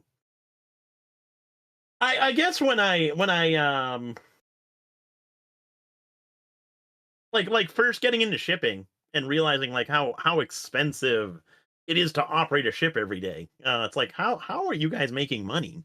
But they do make money. But yeah, no, that's the only two thing I can think of. Yeah, I can't think of anything specific, but I'm constantly going into places that are completely empty on like a Saturday and thinking like, how does this place stay open? Like if it's dead on the busiest day of the week, how does this place stay open? There's lots of restaurants where it's like they have amazing food, but every time I go in there, there's nobody in there. It's like it's got to be takeout or something keeping them afloat. I've been in some card shops where it's like a massive warehouse building. They have a tiny kiosk in the front with singles, and then that's it. And it's like, how are they affording this building on that much cards? Like, yeah. So I do it all the time because you know, I think for a lot of us, the dream is to have like our own little card shop or whatever that we can do full time and all that stuff. And so all the time I'm walking out of places and I'm like, how does that place stay open? You know, but they just have to have money or maybe not. I don't know. Yeah, similarly, like I mean, I'm a homebody. We don't go out a ton, but often when I do, I buy everything online. I buy pretty much everything on eBay or Amazon. When I find myself in a brick and mortar store of any kind, which I know doesn't really meet the ask of Peak Dat Shoes, like a unique business. Maybe in 2023 though, it kind of is a unique business. Um, a lot of the prices are just obscene. It's like, man, I can pull up Amazon, I can get it for $20 cheaper. I can pull up eBay, and then you start like looking around. You go into a store and you start, or a restaurant, whatever it may be. You start looking around and you just start counting how many people are there. And I'm in New York, and I think minimum wage is, I think in the city it's 15 now. I think where I'm at it's a little bit cheaper, 12, 13 maybe. But you start doing the math, and it's like, man, they got 12 people in here making $15 an hour. That's like $180 an hour that just to pay the labor of who's here. And then you start talking about it's got to be more for profit. It's got to be more for all the overhead, keeping the lights on, the electric, and some of these. It's like I don't know where it comes from. I don't know how. And maybe the answer is sometimes it's not there. But yeah, it's pretty interesting to just think about that. And I've actually, not out of like a serious desire to do it, because it would be a big step backward.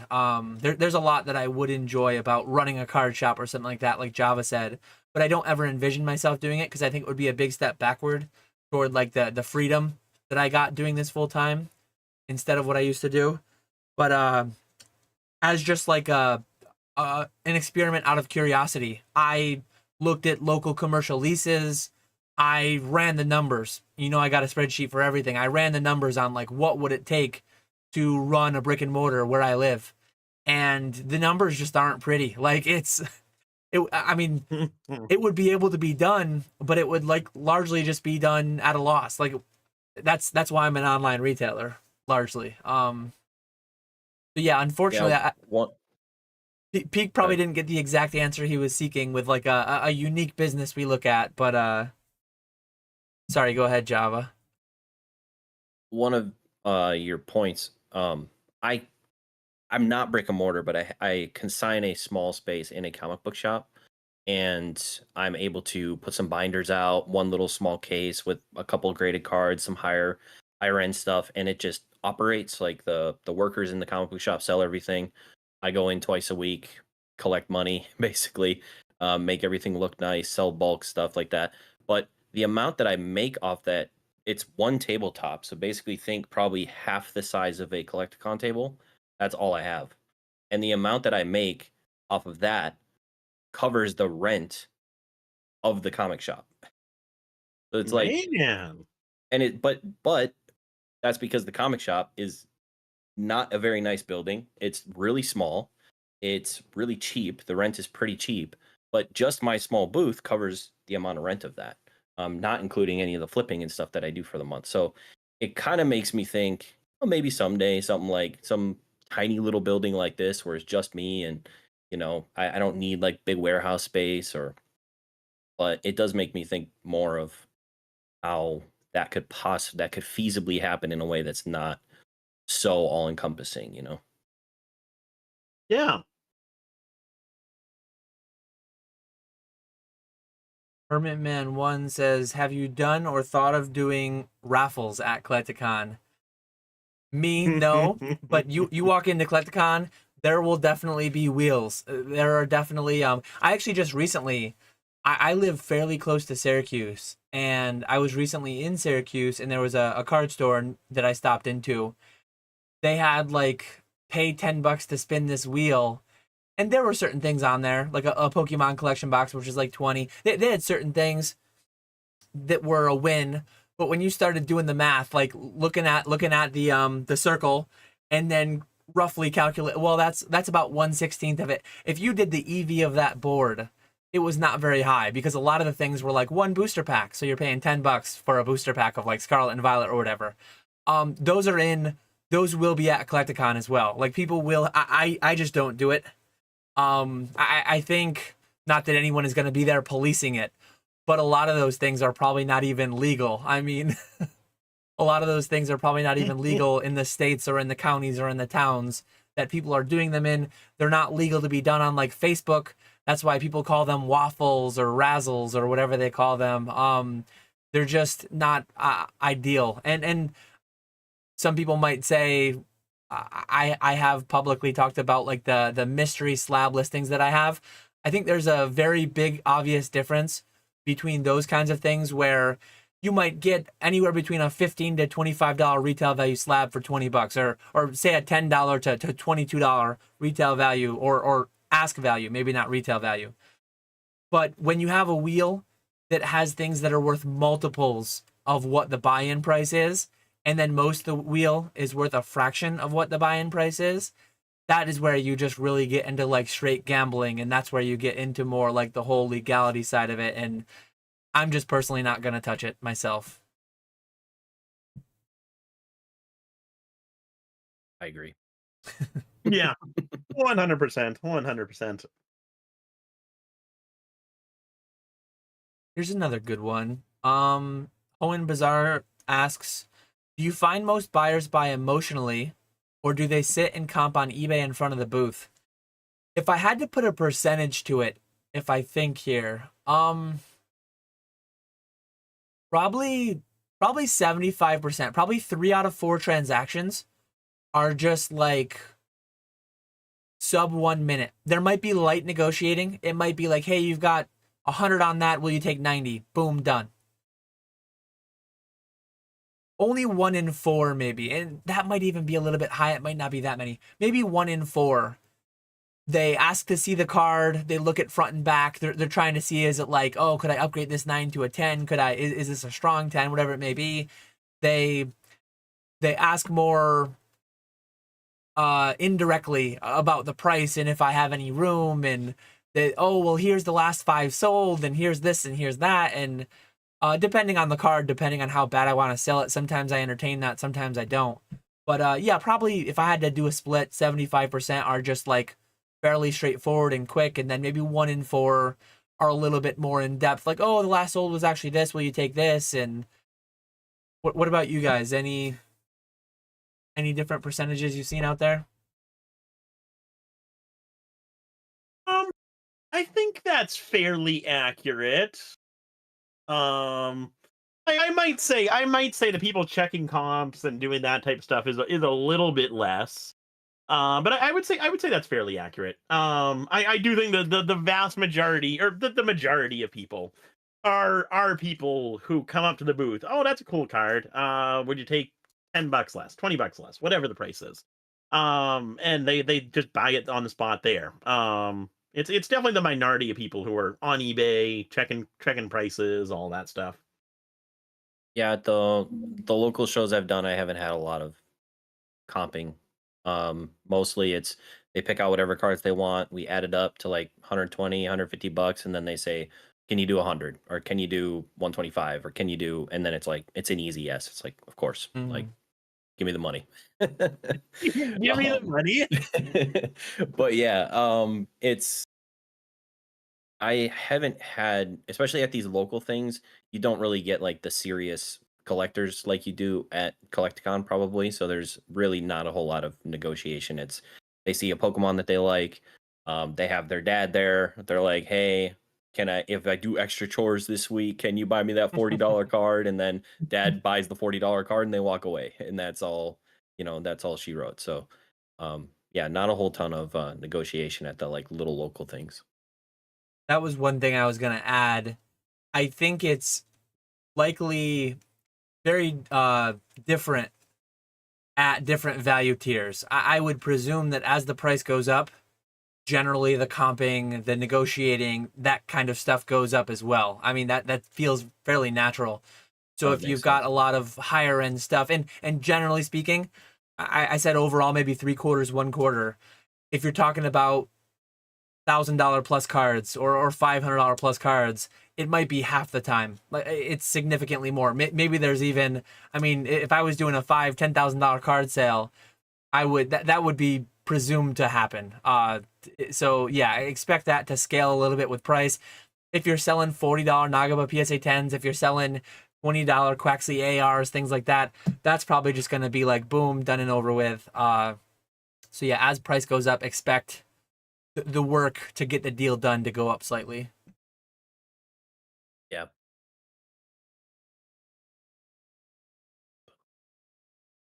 So Zard Lurking has a question. Nick, if you want to start here, what if a buyer has something that might want to sell, like a slab? Will you guys look at the item, or most vendors, for the sake of time, only do selling? Oh yeah. Depends on the Collecticon. Like Long Beach, I was in a buying mood in Long Beach. So anyone who came up to my table saying I got something to sell, I would always take a look at it. And basically, I'm not very good with pricing. So some stuff I can say I'd give you X dollars for. Most stuff I would say, if you're interested in selling, I'll give you 60%. I'll give you 70%. Depending on what it was. And I yeah, just give you that percentage. I'd have to look up the price on eBay. And usually from there, people would say whether they want to sell it at that price or they'll just say, okay, I'll just keep looking. So I would definitely recommend doing that. If you're not like if you don't know what the prices of a card's going to be, don't waste time looking up the value and saying, okay, I'll offer X dollars for the card. Just tell them a percentage you'll give them. Because I learned that there are a lot of people who are looking for a certain percentage, and if they can't get that, they're not going to sell it. So it's not worth your time to look up pricing. Just tell them, I'll give you 60%. I'll give you 70%. Whatever. Another thing with that is trades. Trades are really, really good for conventions. A lot of people are interested in trading cards, and I absolutely love doing trades. Because with trades, I tell people, okay, I'll give you, depending on what it is, I'll give you between 70 and 80%, but you're going to pay the full sticker price on whatever I have. So trades work out really, really well for, I think both parties, because someone's getting rid of something that they don't want, you're getting something in return, you're doing well, you're making a percentage on the actual trade value, plus you're making a percentage on what you're actually trading away. So definitely recommend taking a look at what people have and doing trades. One quick story I have with that too is the first Orlando show that we went to. There was someone who came up to me with a bunch of PSA 9 Charizards. And he had it was like base unlimited, CD promo, Team Rocket unlimited, gym challenge. So it was decent stuff, but it was the beginning of the day, and I didn't want to spend a good chunk of money right then and there. So I just told him I wasn't interested in the cards. And so he walked to the next table, and one of the people that was looking at that table said, if you're looking to sell, I'll take a look at them. And so he was looking through them, and the guy looking through them asked the person selling them, how much are you looking for this CD promo Charizard? And the guy goes, I don't know, $50. And it's like, yeah, definitely, I'll buy that. And I'm over there sitting, damn it, I wish I bought that, because it's like a $300-$400 card. The guy just didn't know what he had. He was just looking to get rid of them. So always ask what people are looking to get for something before you throw out an offer. Nick just bummed he didn't get to scam someone. Yes. Yeah, I think before you just answered that, I would have just said probably not. Like I probably wouldn't think about buying things unless it was like super slow, because if it was slow, no one was at the booth, someone came up with a graded card or a binder or something, you have the time to look through. You're not like, shifting your time away from other people who could be buying. But once you said that, you just say, if someone comes up to you, graded card, and you say, yeah, I'll pay 70% of last sold, that's like super easy. You're just like, yep, okay, I'll pay that. If not, hasta la vista. Yep. Yep. And then you don't have to waste the time comping and looking at, if they agree, they agree, and then you just pay, and it's that just cuts all of that time away. Yeah, great tip. I will definitely remember that.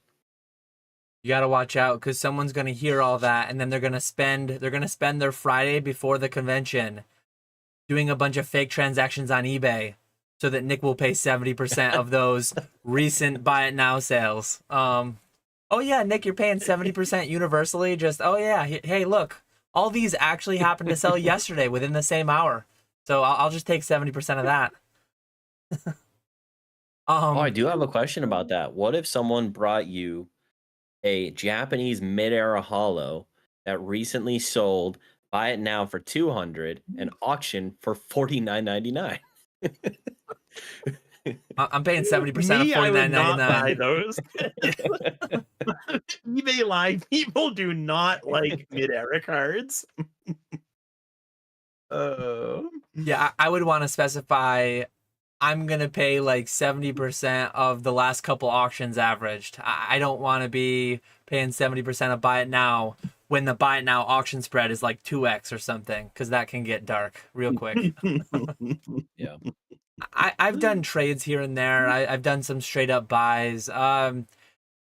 Generally speaking, it's really funny because I know Nick's going to remember this. I think it was Charlotte last year, actually. I had a banner and it said on it the same thing my business card used to say, which it doesn't say anymore. Always buying collections. No, it still does say that, actually. But I remember I turned to Nick at one point in the convention. I'm like, so many people are trying to sell me things. Like, I don't really want to take more home than I came with. I want to just sell. And Nick pointed at my thing. It's like, you say you're always buying collections. So I just don't like the idea of having to ship stuff back. I don't like the idea of going back with less cash than I came with. I generally want to sell, but I have done some really good trades. I've done some really good trades for raw. Alt arts are as good as cash at conventions, you'll find. So alt arts are like currency. And I've done a lot of like, hey, I've got this binder of alt arts. I want that PSA 10 Giratina, or I want that Moonbryon, whatever it may be. And I've traded into like at TCG pricing. I've traded into stuff that I'm able to like inspect, and yeah, this is going to be a 10. So I'm trading my graded for raw. That is like the optimal trade if you can find that. Trading your 10s or raw 10s that you're going to put into plastic in the next few months. I've had some really good trades with that. So a little bit of trading, a little bit of buying, but overall, mostly liking to sell. I have a question for you. What do you guys bring to trade nights? Do you guys like pack a case specifically for possible trade stuff? Or do people still buy and sell at trade nights? Or is it more in the spirit of like you're there to trade and what you bring you're kind of willing to trade with? What do you guys bring to those things? Me, myself, and I. Yeah, I mostly go to hang out too. I was gonna say. Yeah. I figure you spend the whole day sitting behind a booth, buying, selling, trading, and it's really enjoyable. I have an absolute blast. The days always fly by. But come 5, 6 o'clock, whenever the convention ends, I want to be done for the day. I wanna go hang out, have fun. I don't want to have to worry about losing stuff, leaving stuff behind. So I always just pack up for the day and just go to have fun, hang out. But there are definitely some people who do well trading at these specific trade nights. I know Josh, the Green Chiz, bought some. Speaking of alt arts, he bought a nice Moonbryon and a few others.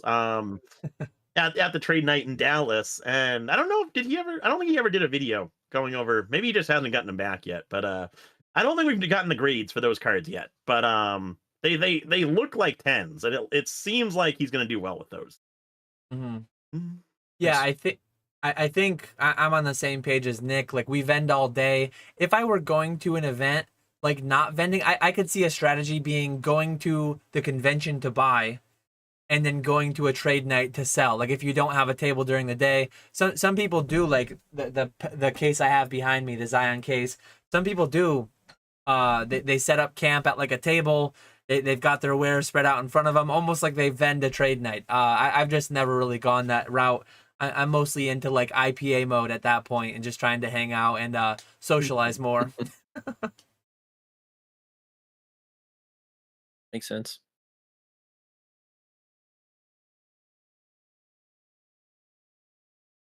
Here we go.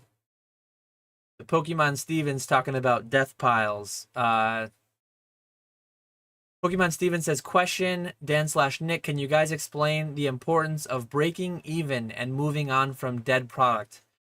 I would go so far as to even say losing money on product is worthwhile to do at some point. I've been really bad. I think I'm getting better. My bank accounts are telling me that I'm getting better because I have more liquidity than I've had ever at this point. Because I bought very little this summer relative to what I've historically done. Historically, whatever comes into my bank account, I find something to buy with it, and I've been my own worst enemy, building up this backlog, like PSA's 14 million card backlog in 2021 timeframe, 2020. It's really like had a mental toll on me, like just knowing everything I have to get through. It benefited me in 2020, obviously, when the prices went up, but I've been better chucking some things here and there, just kind of like wholesaling stuff out, and I intend to do more of that this winter. But if you literally have so much product that it is in your way, if you're tripping over stuff when you go to fulfill items, if you're losing things in your inventory, and you make a sale and you can't find it because you just have too much stuff, and you're having to cancel and refund, and then you find it a week later, that becomes problematic. So I auctioned a bunch of stuff a few weeks ago, and I actually have an auction underway right now to just clear out a lot of that, clear out my dead product essentially, and then refresh it with new stuff that'll sell quicker. So fully on board with that idea, and I was bad with it for a while. Yeah, pretty much the same thing. It's just nice to clear out stuff. So doing auctions, for me it's been these eBay lives. Just kind of seeing like my shoe boxes of graded cards getting smaller and smaller, and being able to throw out some of those boxes that are now empty is such a good feeling. And I'm not making money on all those cards. There's some cards that I'm breaking even, some cards I'm making money, some cards I'm definitely losing money. But it's nice to just kind of get out of those cards and be able to use that money to move into something else that will sell quicker. You're just not gonna make money on every single play that you do. It's impossible. Whether you're like buying collections at the peak and then they come down, or they're just not as good as you thought they were when you bought it. You're always gonna have those cases where you're losing money, and that's fine. Nobody's ever gonna be perfect and make money on every single purchase. Yeah.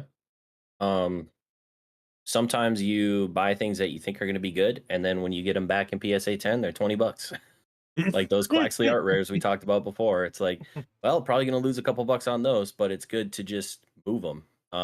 You know, and I have a bunch of Pokemon 151 reverses, a bunch of CGC 10 and stuff that I've been auctioning recently, because like those cards going for like 20, 25 bucks. Thankfully, CGC was only like $9 to grade them, so I'm not in for too much.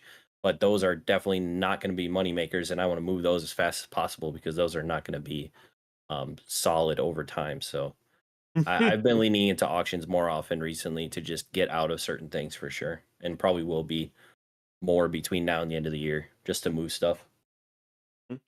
Yeah, especially so if and when cash flow is a concern. If you have items that are sat there taking up space, getting in your way, and then the capital that's tied in them is making you miss out on, oh, I can't buy that big collection that someone just emailed me about. I can't buy that eBay. I can't bid on that lot because I like that. That's when you really need to especially move stuff. Because then it's costing you even more indirectly. The worst thing you can do with a loss is prolong it and take a year later, especially when a year later it might be even lower, right? Yeah. A small loss today is often better than like even if it breaks even if it comes back slightly, and it's a year later or 2 years later. That's just a lot of time for tied up capital. Mhm. Raji Card says, Dan, can you give me a mullet in Charlotte? If you bring the tools, I will absolutely give you a mullet in Charlotte. Do it. I want to see that. Man. Wow, we're like half an hour behind in chat, but we're slowly catching up. I think we were a little before. So Brandon says, do y'all bring any fancy stuff to make your table pop more? In Java's local convention vid, he made it look very nice. So yeah, Java, if you want to start here talking about your setup and what you've got planned. One of my things in the video was just to mention the first time that I did the event, I didn't bring simple thing, a black tablecloth. Like, because the tables you show up, they're just ratty looking. They've been through so many events. They're disgusting looking. You just throw binders on there, and it's like, yeah, a few $10 tablecloths from Amazon just make your booth look so much better. I don't know if at Collecticon they already have they're already tablecloth or not, but I think that is just one thing to just make it look a lot cleaner for really cheap. But They otherwise, have I didn't really pretty do anything they have special. pretty decent looking like black tablecloths that are just like pretty they're pretty clean. Like they're not. I've been to some of the beer ones I used to go to. They were like all water stained, like those laminate top fake wood tables. Yeah. Horrible looking. Yep. Yep. Those are what we had. Yeah. I would say for me, I like having those table runners. I think those look really good. Made those on Vistaprint, and they weren't too expensive. I think I got 3 for like $200 or maybe $300, something like that. But I really like the look of those. They're easy to transport instead of like the retractable banner. The retractable banners look good, but they're just such a pain to transport unless you're driving. Flying with them is a pain. So I like the actual like table runners with your logo and all that. And then I always bring my Squirtle and a no damage Ninetales with me. Because whenever someone comes up to the table, that's one of the first things they ask about is do you have any no damage Ninetales? So I gotta have one of those in my case somewhere. And then gotta bring the Squirtle with me. Copy Dan with his Squirtle. Yeah, I'm glad you brought that up because I did not yet have Squirtle Squad packed, but I will try to remember to bring Squirtle Squad. I usually have a couple mascots there at the table just so that people can have a chuckle, nice little icebreaker sometimes. But other than that, I have the same like Vistaprint table runner that Nick has. I think it's cool to have the branding shown instead of just that plain black tablecloth that everyone else has. Other than that, that's pretty much it. I rent the cases from Collecticon, which those are pretty professional looking, I think. So it's a pretty decent setup. Yeah.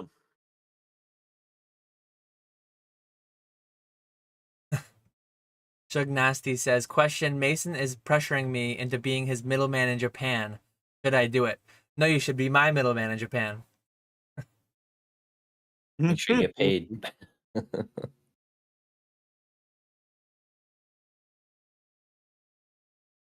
That'd be a lot of work. Yeah. Yeah. But Raji Card says, thoughts on the alien information that dropped today?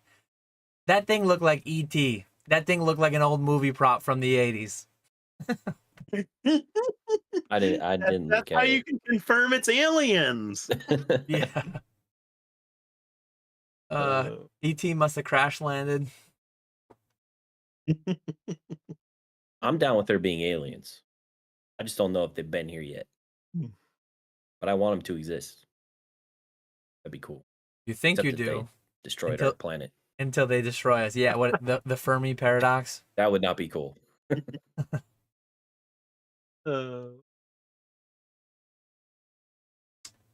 Retro's out here spilling some beans. We're a fair bit after he said it, but he said the hidden secret to avoiding comps is having a binder. No one comps raw cards. They just want to see if the cards are in good condition.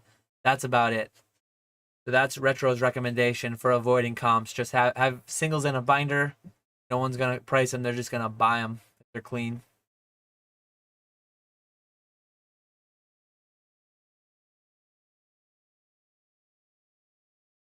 Yep. My binders do well at the local shows that I go to. I should probably be bringing some binders to Collecticon, but I just don't know. I don't have a lot of space, and I want to try and move as many slabs as I can. But yeah, largely for time, I opted to not go the binder route. I do have some singles that were like non-gradable. I have a stack of Champions Festivals. I have maybe a few other singles I'm bringing that were just like they're probably going to be 8s or 9s and they're not worth grading. But I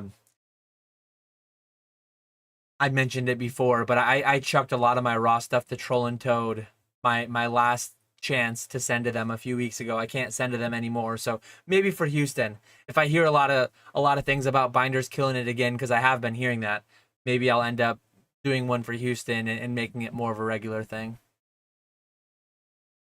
you think people buying from binders at these shows just want stuff to grade, but they don't realize that the stuff that people are selling in binders are typically the ungradables that people aren't grading? It's crazy to us with how deep we are in it, but I think, I don't know what the percentage would be, but I think your average consumer, like not average PokeTuber consumer, not average as deep as we are into it, the average, like the standard item is just raw. A lot of people, most people don't grade. So I can see how binders kill it, and I can see how people are just like near mint. Near mint is the highest condition eBay has. Near mint is the highest condition TCG player and Troll and Toad have. That's like the standard. That's pretty ubiquitous. So that's probably why. Like that's probably why binders kill it. Like it probably blows a lot of our minds. Oh man, I'm getting rid of these grading misses. Oftentimes the people buying them, they don't care about grading anyways. They're just filling in slots. Maybe they're doing something with their deck, and it is kind of crazy to think with how deep we are into the whole grading thing though. Yeah.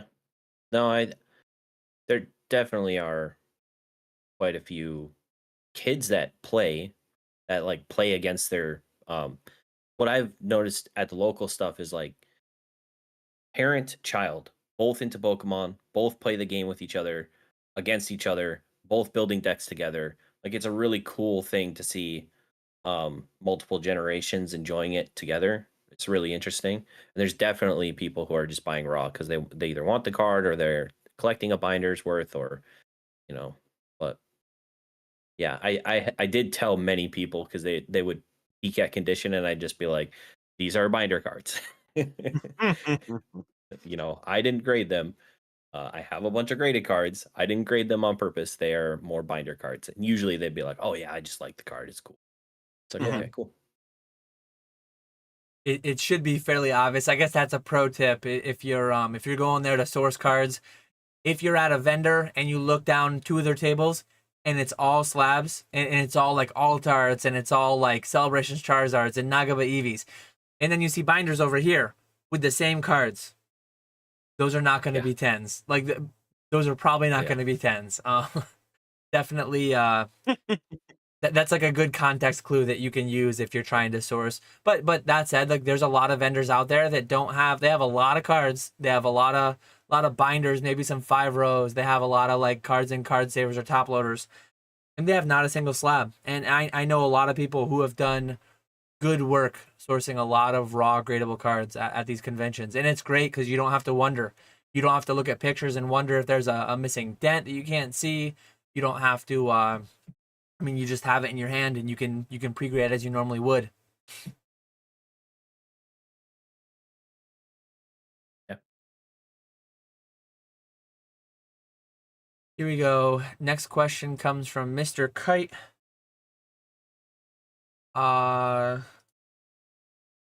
Nick, how much volume are you pushing with the sealed stuff on eBay? I can't imagine you ripping your whole allocation that way, but I might be wrong. It's really surprising, actually. I never thought of myself as a pack ripper. I never thought I would enjoy that. I never thought people would enjoy me ripping packs for them. Never thought I would get into that. But when I started selling through these eBay lives, it became something. I forget if I started out right away ripping packs for people, or if it came later on.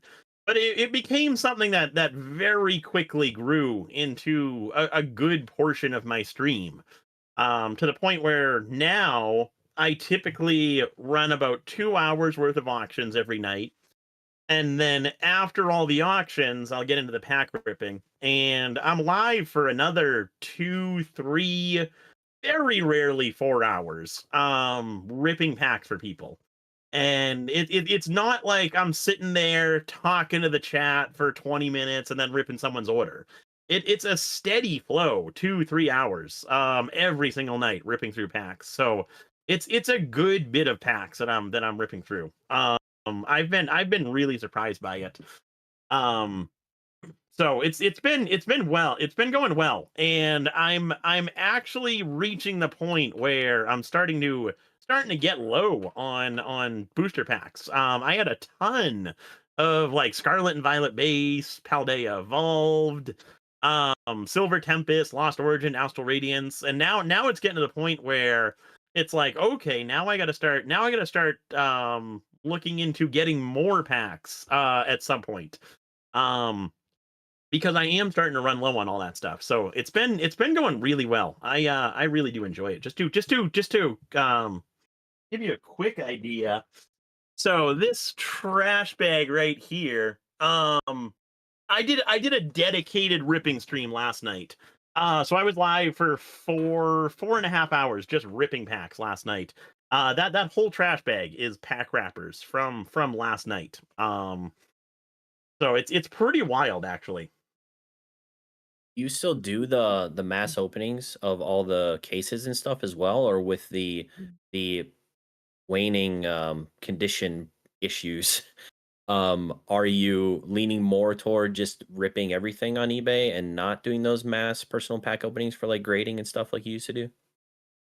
So Obsidian was really the first set that I could have just done the mass openings on eBay. Paldea Evolved, I was still so new on there that I did a dedicated Paldea stream, and it didn't go that well. I wasn't selling a ton of packs. But I did it for Obsidian, and I sold a ton of packs. So for Obsidian, I did a mass opening of myself for myself. I did 60 boxes.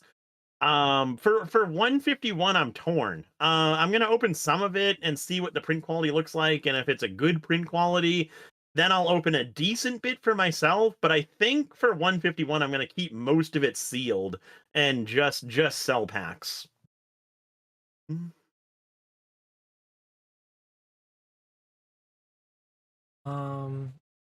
The Hoenn Bazaar asks, anyone ever try to put up a stand at a local park during a Pokemon Go community day?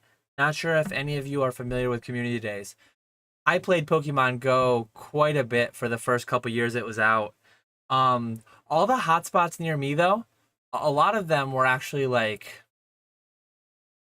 a lot of them for most people are probably fairly big, well-trafficked parks in obviously very public areas. At least around me, the cities I'm in, that would get shut down really quickly. That's not really, you can't just do that. Maybe certain areas, permits or something probably. Yeah, like maybe certain areas it would fly, but if I brought a folding table and a trunk load worth of inventory and just started like vending at any park that I can think of near me, pretty quickly I would be told to cease and desist, I'm sure. I've seen and heard some of the local, you want to talk about drama, some of the local community Facebook groups and things like that. Some kids genuinely having their lemonade stands shut down over the summer in certain areas around me, and it's like, yeah, you maybe certain areas you can get away with it, and the police won't care, the people won't care, but generally speaking, that's going to be shut down fairly quick, I think, in most areas. Is that, am I Yeah, I just feel in a like you'd weird probably spot need to get. where it's over No, I policed, feel like you or? probably need to get like a permit or something Oh, to sell absolutely. at a Yeah. local, like in a public area like that. Yeah, Yeah. you're Yeah. right. I don't think that would go well. I know I don't think so. I don't think so. I know a couple of like the local, I'm fairly interested in like the concept of food trucks, and someday, who knows, maybe I'll have one. But obviously that's, you're talking about food now. You're getting next level because you got to tie in like the health department and things of that nature. But I've heard of and seen issues where food trucks just thought that like, oh, I'm gonna buy a food truck someday and I'm just gonna go drive it around town and park it wherever I please and sell stuff, and that's not how that works. Pokemon, you'd be more likely to get away with it, but the same thing. You can't just like, the questions that'll come up are, well, what's your business name? Where are you located? What's your sales tax number? What are you doing for collecting and remitting sales tax? And uh, I'd be shocked if you lasted an hour without someone shutting her down. But maybe I'm wrong there, and maybe in certain localities, maybe things like that goes on. One big exclusion to that, though, if a community day ever overlapped, like there are a lot of farmers markets around me. There are a lot of like they call them like community garage sale days, and some of those are done in public places, and you pay maybe $30 for a table, you pay this or that. That's a completely different conversation, because that's an actual, whoever organizes that event, they're getting like an umbrella permit essentially, and then all the vendors are just working off of that umbrella like event and all those policies. And whereas the way that I took the question is just like, yeah, popping up a random table that I don't think would go quite as well. I see Brad. Brad says kids getting arrested for lemonade stands. New York sounds awful. There's definitely parts of it that are, and times that it can be. And I'm not saying kids getting taken away in cuffs, but I've definitely heard of different communities, different times that, yeah, like lemonade stands were told to pack up. Like lemonade, selling some baked goods, and you can't do that here. Where's your permit? That's the world we live in. Ridiculous.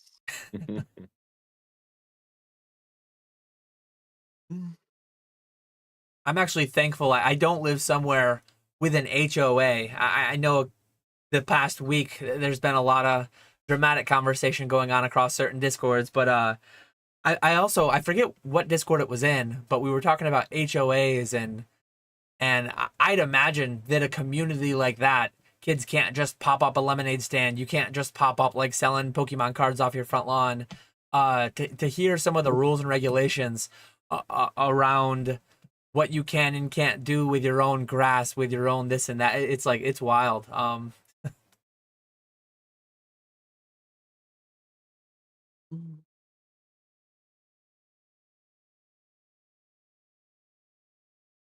Here we go. So the Hoem Bazaar says, aside from the vintage break you did, what's the most valuable card you've hit for a pack rip, Nick? I pulled Evolving Skies. We pulled a ton of alt arts. I thought Evolving Skies was a tough set to get hits out of, but I pulled Rayquaza VMAX, 2 Leafeon VMAXs. I just had a really good Lost Origin box where I pulled a Rotom V alt art and the Giratina Giratina alt art from the same box, and both of them were really well centered, which is really surprising for the Giratina in particular, because that card always seems to be off centered. So that was exciting right there. That was actually, it was funny. It was the very last box that I opened of that night. I had told people, if anyone wants to buy anything else, let me, or if anyone else wants to buy anything, let me know. Otherwise, I'm going to shut it down for the night. And someone had just recently popped in and said, I guess I'll take a box of Lost Origin. And so it's like, okay, we'll go ahead and get that open for you. And two alt arts in one box, which is crazy. Nice. Do you ship all the contents? You do all the bulk and everything with those complete box trips? I used to have options, like people could buy a whole box with the bulk, or people could buy just a box with the hits. And I would charge more for the box with everything than the box with just the hits. And most people just want the hits. Plus, it's so much easier to package. So I stopped offering you get everything, and it's now you just get the hits. And then I do 5-pack lots for people, where you get 5 packs to guarantee it's a rip till you hit, basically. Usually we can get one hit within the 5 packs, but sometimes I have to open a few more. But even with those, it's a you keep the hollows and above, I keep everything else. So stacking up quite a bit of bulk, which I gotta do something with at some point. Feed that robot. Yeah, It's not even fire just that bad boy up again. Yeah, it's not even just a matter of more expensive shipping. Like, shipping 360 cards is just a pain in the butt, to be honest, because you're gonna have a handful of them that you've got to sleeve in card saver or top load, and then you've got to do the other ones, and it's just not like a super clean thing to have to package. Like, I'm more worried about the amount of added time to pack and effort to pack than the added cost of shipping. So I've always done just hits only. I've had a couple people ask for bulk, but that's more the exception, and I never ended up adding it. I only ever did one Whatnot stream. We opened 3 booster boxes, I think, of Brilliant Stars when that set first came out, and someone bought a $2 booster pack. And we pulled the Charizard alternate art out of it, and I was like, all right, I'm done with this. Because I think I ended up losing money that day on everything, and I was like, damn it, I should have just opened these myself. That part does kind of it's exciting for the buyer, but yeah, it is for sure. People who buy one single pack, normally I'll just ship that pack ESE for 60 whatever cents, and it's fine. But then you'll rip one single pack that they buy for $4, and they'll pull some really good card. The other day I had someone pull a the Umbreon VMAX trainer gallery card. And it's like, I'm not gonna ship this PWE to the person, so I shipped it first class mail, and that's $4 by itself. So there goes any type of profit from that sale. We got a nice comment here from Mr. Kite. Wanted to say thanks to both Dan and Nick for always being so transparent and informative. You guys have been a big part of a lot of positive changes I've made in my life lately. And he said, also sub to Java. Thanks, Mr. Kite, for the kind words. Thanks for being here. Thanks, Mr. Kite. Java won't let you down. Got a lot of good content over there. Then we got some. I'm also pretty transparent. I've been doing videos kind of like Nick used to do when he used to make YouTube stuff, where I break down all of my profits and everything from the month and what I spent and what I made and all the fees and grading costs and everything. So I try to be transparent with things too. I was just gonna say that. There we go. I like it. I miss Nick's videos when he used to do that. Nick grew to where he was making too much money that he wasn't comfortable showing it anymore. So get in there while Java's doing them before the man 10Xs and then stops doing them. So get in there now while the getting's good. Then we If got I ever some. start selling like 500 cards a month, I'll have to maybe think about not doing that anymore Yeah. because that would take a lot of time. We got Cheval saying, "Good mic, good camera, no hat. You should invite Java more often." So some kind words for Java right there. Got the positivity Appreciate it. flowing in chat. Appreciate you, chat.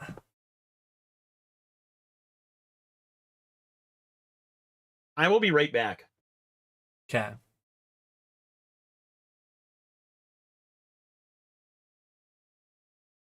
We are getting close to being fully caught up. So if anyone has any questions, there's not too long of a backlog.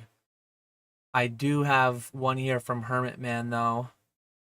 So Hermit Man 1 says, question: outside of selling slabs and singles, what else are you selling? Pins, sleeves, mats, KA merch. I have heavy packs as well. I will have base set unlimited heavy packs. I have Fossil First Edition heavy packs. I have actually a Fossil First Edition booster box that I kind of wish I didn't have. So I'm going to bring that and maybe try to sell that sealed. If it doesn't sell sealed, I'll rip it for heavies and lights. I have a PSA pack rating That's not in the submission box out. you sent me, right? Because I might have to lose that.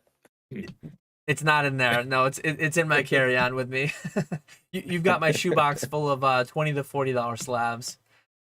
But yeah, so I didn't do any. I don't have like sleeves or mats or anything like that. Merch, I do want to do at some point. I'll probably do shout out to Green Shiz. He uses Stream Elements, I believe. I probably will go that route if I ever do public merch, which I do plan to. I think there's a few memes that I'd like to throw on a shirt, a couple of my sayings here and there, and I think it would be fun. What about you? Any? You got to do a fisherman shirt. I Gotta do actually have not yet underway, but it's in the early planning stages. I have something coming along those lines. I will say. Nice. Being local, are Um, you just got one table? Do you have two tables in my section or just one? Right. just one table. So you're going pretty much Just just one slabs table, then yep. too, not really any of the other stuff. Slabs, I'll have light packs of Fire Red Leaf Green and Team Rocket Returns. I have a bunch of them. So I have 20 Fire Red Leaf Green packs and 4 Team Rocket Returns. And then I think I'm bringing the heavies too. I'm not 100% sure how I want to sell those because I'm not 100% sure that they are heavies. They're heavier than the light ones, but Yeah. I know that Dan does the guarantees sometimes with stuff, but I don't know if I could float that. So I might just hang on to those for now and just put them in a sealed collection or something like that. But yeah, I'll have a bunch of lights, art sets, some graded packs, stuff like that as well, for sure. Hey man, maybe you're killing it with the sales, and maybe you decide to celebrate Saturday night with ripping one of those maybe heavy packs. Maybe the heaviest Team Rocket Returns pack. That's what I've been saying. Oof. I was like, I think I'm gonna break the heaviest Team Rocket Returns pack I have and see what I can pull out of it. It's a good time and a place to do it there in that atmosphere, having a whole crowd cheering you on. It's I know Yeah. like John, Pokemon Radar earlier this year at one of the Collecticons. I mean, people are always ripping. Nick can tell you about his big pull he had from Neo Revelation in Dallas. John pulled a gold star at one of them. There's packs being ripped left and right. Yeah, I pulled a solid PSA.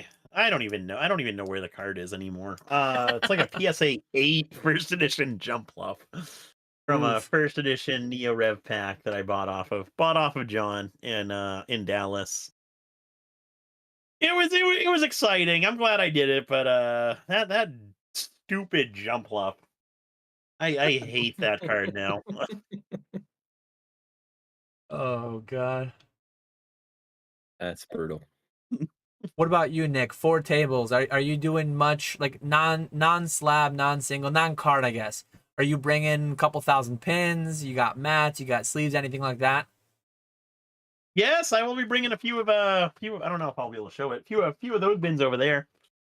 Those got all my pins in them. So definitely be bringing a few of those for Charlotte. See how those do. And then I've got some like magnets. I'll bring those. I've got some of like the old paper play mats of like the Mewtwo playmat, the Lugia playmat from back in the day. I'll bring those. Stuff like that. That's kind of unique. Not everyone has it. It's all low dollar stuff. Kind of like those impulse purchases, like the like candy at the checkout lane. See how those do. We got Mason Cardinal Gaming in the chat. How are you all not scrambling to price and pack stuff? Packing luggage myself right now. Heart emoji. See you all soon. Very excited to see you, Mason, and everyone else. I was very proactive. I'm usually a procrastinator by necessity, though. I wasn't sure what my babysitting situation was going to be. I was really proactive at getting things priced. Plus, I'm only doing one table. We got Mason over here running 2 stores. On top of that, he's vending. He's driving 10 hours to go vend whatever it is. Bringing a whole van load to fill out like 6 tables. Absolute madman. I didn't have the heart to tell Dan I don't want to do PokeFlipz tonight. That's why we're on.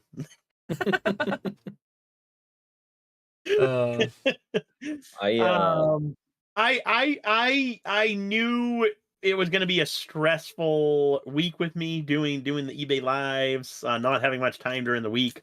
So I was the same as Dan and was proactive, getting stuff ready basically right after Long Beach. So I'm pretty much good to go right now. I do still have to actually pack the car and pack clothes and all that stuff, and get a few last minute things. So it'll be a I won't be getting much sleep tonight. I'll tell you. I'll say that. Or this weekend. I did a show just a few weeks ago and priced out all my slabs for that. So luckily, I did update some of like my higher end stuff, Japanese stuff that's come down over the last 3 weeks. But other than that, most of it's gonna stay the same, and I'm willing to negotiate if anything has changed.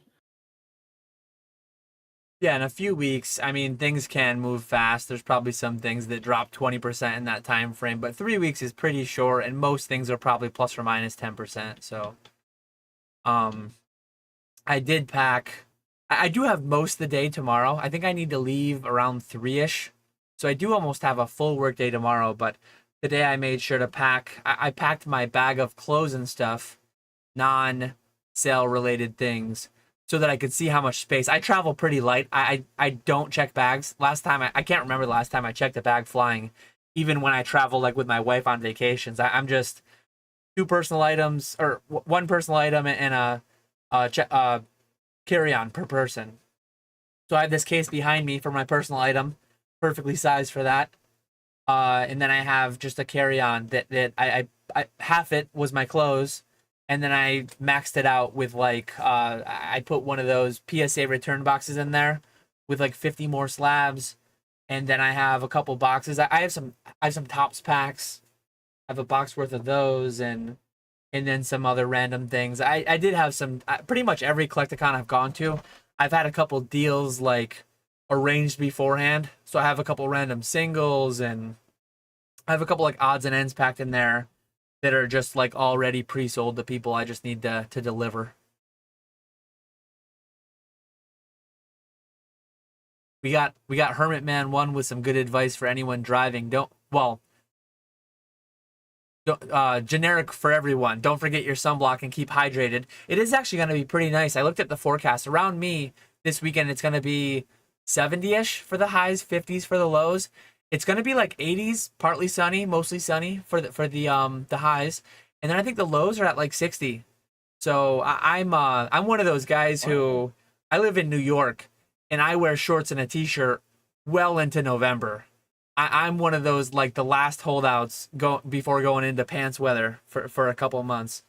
So I'm going south hundreds of miles. I'm definitely it's nice when you can just pack shorts and t-shirt, because those jeans, they eat up a lot of space in carry-ons. Yeah, I But think last yeah, weekend we had a day that was 99 degrees. So oof. I'm glad we're not thankfully, getting it Ooh. that. seems like the weather's broken, hopefully, for the fall, but we'll see. Yeah, it I should be did. nice. So I that's good. did see all those stories from Japan with the humidity and the temperature, and that would be Oh, yeah. rough. I'm glad we're not having any of that. And mostly we're in the convention space during the days, and then nights we're roaming the town, and I like it when it's a lot cooler. So weather looks great. Mhm. But yeah, Hermit Man One also mentioned, don't forget to check the tire pressures, the gas level, things like that. Be sure to be ready for your 12-hour voyage. Oof. I made sure to leave my car on empty, so that way Jake and PK feel bad when we pull into the gas station right when we leave. That's the pro strats. When you're the one when you're the one driving, if PK or Jake are listening, Nick better not be pulling out his credit card at any gas stations. I mean, come on now. The guy driving shouldn't have to be putting gas Oh. in all that wear and tear. Oh, Brad G Card says, "Get your hollow muck or magneton from Dan's heavy packs." Oh. Oh. Brad G Card says, "Question Nick, thoughts on doing 2 Collecticons 2 weeks apart?" Um, it was a lot tougher for me thinking about that when we were going to Long Beach. Then we went to Long Beach, had a great time, and then I started looking forward to Charlotte. I think yeah, I am looking forward to Charlotte. I am looking forward to taking a break. With the eBay lives, I am definitely ready for a break. So that is partly why I'm like really looking forward to this. Is I'm just ready for a break from these eBay lives. So had things been different with that, maybe my thoughts would be different. But I am so ready for a mini vacation right now. But it was definitely a lot worse pre Long Beach. Like I was dreading doing Long Beach and then having to do Charlotte a few weeks afterwards. But now I'm ready for it. Now I'm ready for it. Yeah, that's too much for me. I guess you can never say never. If they were to do one that was like drivable to me, that was 3 weeks after Charlotte or Orlando, one of the staple like East Coast easier ones to travel to. I can't say I'll never do it, but I hope I don't. I hope I don't ever do it. It sounds tough to. I mean, I like going to the events, but 3 to 4 years plenty. And optimally, I want 3 to 4 that are spaced 3 to 4 months apart, so that I can just kind of like spread the time away from family, spread the and spread like, I mean, it would be cool to pack all that fun into a couple weeks there. But then you've also got those stretches of months. I remember back when I was a 9 to 5er, it used to be a tradition.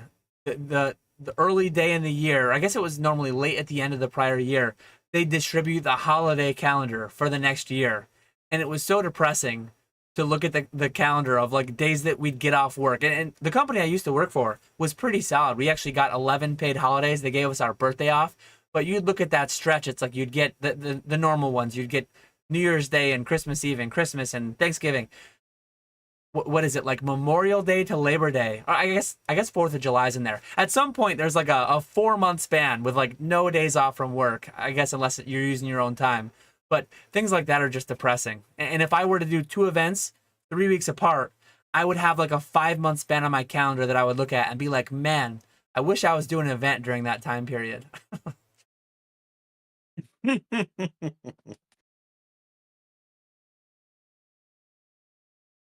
Um, Brandon wants to know if Nick is getting the itch since there's no eBay Live tonight. No, no. After this week, I'm glad to not be doing it tonight. Ready for a break. Yeah, that'll be good. I'll definitely be fiending to get back on after this weekend though. Ghetto says, question, estimate how many people partake at Collecticon, talking cards and drinking all night, because I plan on going to one next year. There were definitely a couple Collecticons that in hindsight, I was just a mess for the whole next week because I slept so little, like taking it to the extreme. I think Orlando was the really bad one. A blast, an absolute blast. But we're only getting older every year. And I think we were at the Airbnb one night till like 5. And then we were in the hotel lobby the next night till like 5 or 5:30, going and taking a 2-hour power nap and then being at the convention at 8 o'clock. It's like, man, you can only do that so much. But that said, there are thousands of Pokemon enthusiasts that are going to be there. And I guarantee you that not all of them are going to be there at 8 a.m. on Saturday morning, 8 a.m. on Sunday morning to set up for vending. Some people don't vend. So if you're looking to hang out in a hotel lobby, if you're looking to hang out, close the bars down, whatever it may be, there's going to be people looking to have a good time pretty much the whole damn night. So yeah. I would bet you'll be able to find somebody to be a partner in your whatever you're looking to do, because especially that's why we usually go the recommended hotel. There's usually people hanging out in the lobby all night long, for sure.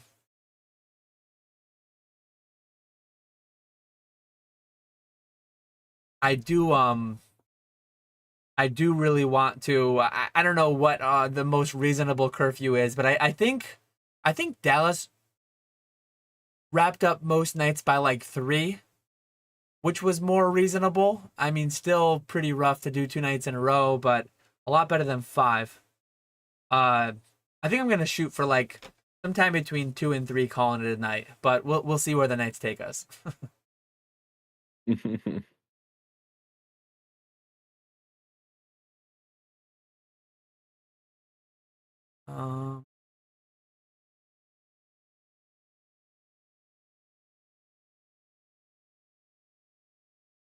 Brad says driver should never have to pay for gas. 100.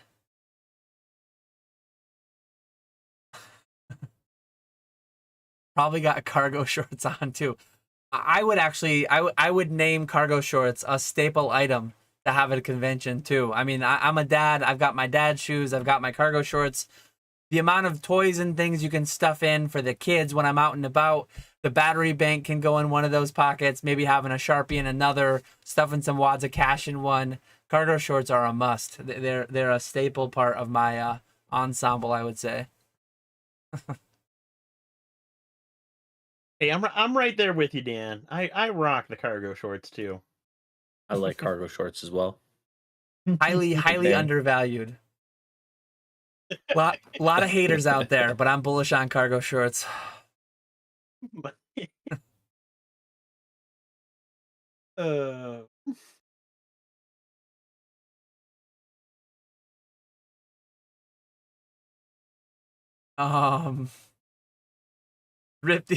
Rifty says, serious question. How do I collect interest on White Claws owed to me by Nick? I will say, we had a big bet, very publicized bet in Orlando, and I've been hearing from other people in my section that Nick may or may not have ended up paying that bet. So many beers are flying. I'm hanging out with Nick most of the weekend. Mine probably came to me, but I don't know that everyone was there to claim. So I think Nick is in debt a lot of alcoholic beverages to a lot of individuals. So make sure to go find him if he owes you as well. We might need to do like a class action lawsuit here. There might be enough people to get something going. Just gonna say to collect your financial compensation. Yeah. If you or someone you know has been shorted a beer by old school Pokemon.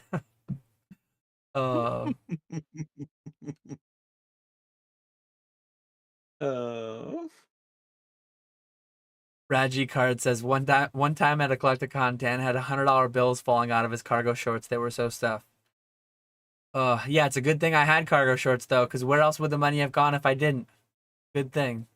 We are fully caught up. Home Bazzer. It's nothing more flattering to the wife than cargo shorts and some New Balances. Hey man, I've got one on lock, so I'm not trying to impress anyone. So I'm out here in my duck shirt, my Quaxley shirt, cargo shorts, rocking them. We are fully caught up with chat though. It is 11 o'clock. I think we talked a little bit pre-stream.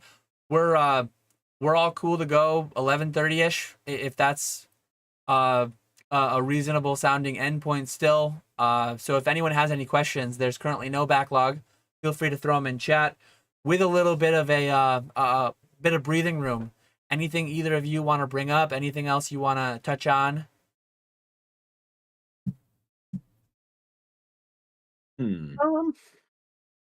No, nothing I've got. Looking forward to the weekend. I'm excited. Yeah. Me too.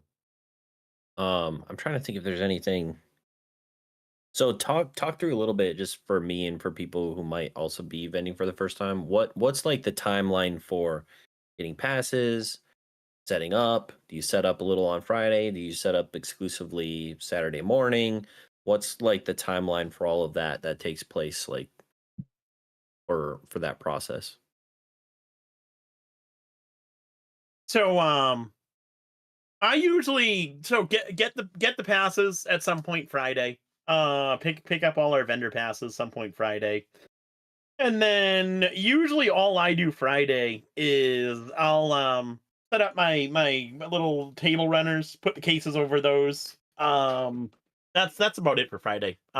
Just put the cases on the table, set up the table runners. I don't like to set up my cases and have cards out and all that stuff because there's a lot of people coming in and out of the convention center on Friday, and they do have overnight security at the convention center. I don't know if I would necessarily trust it that much. So I don't like to leave anything overnight at the convention center. So just kind of that minimal setup, and then get to the convention center right at 8 on Saturday. Saturday more so than Sunday. Get there right at 8. Set up. They let people come in at 9, the VIP hour. Usually on Saturday, it's always hit or miss. Sometimes it's busy, sometimes it's really slow. But Saturday, I always like to be set up for 9. And then general admission comes in at 10. And I want to say the show goes till 6 on Saturday. Yeah. So once the show ends, unpack everything, bring most of the stuff back to the hotel. Saturday night, I will leave some of the cheaper stuff behind. Just because by the time we leave, everyone else is also leaving, and it gets locked up from there. And then same thing on Sunday. Sunday, I'll come in like 8:30, 9 o'clock. Get set up during that like 9 to 10 hour because Sunday is a lot slower than Saturday. That's usually a pretty good trend. Like the 9 to 10 on Sunday is very, very slow. So where we go out Saturday night, I am not waking up at 8 o'clock in the morning on Sunday.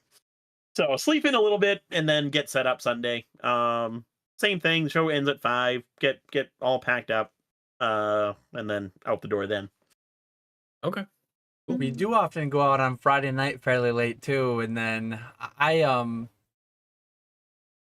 overslept a time or two, and after having done that, I think maybe I only did it once. I think in Denver, I overslept and I got stuck in the half a table in the far corner, tucked into the corner so I could barely access it.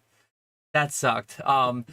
Orlando though, and I think Dallas too. I was there between the 8 and 9 hours to set up. But same as Nick, I don't really leave anything. We will get all the badges Friday. At some point, we'll see people either Saturday morning. We'll hand them the badges outside of the venue, or we might run into them Friday night, wherever it may be. But me personally, and most of us in our sections don't have any major setup. We don't have any like shelving to set up. We don't have a ton of bulky stuff. they have the loading docks if you're gonna back a car up, back a truck up, and actually bring in like large amounts of stuff. But I just bring I pull all my clothes out of it, and I wheel my carry-on, and I carry my Pelican case at 8 a.m. and I'm able, an hour's plenty of time to put out a table or two's worth of slabs. So yeah, I'm completely the same way. Cool. And I think it's, yeah, that covers it pretty much. We do have a few questions that came in now. Let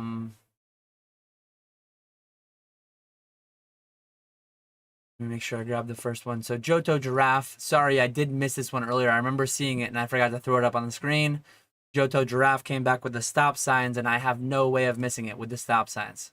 Question for Nick. Did you see any Worlds Yokohama merch at Long Beach?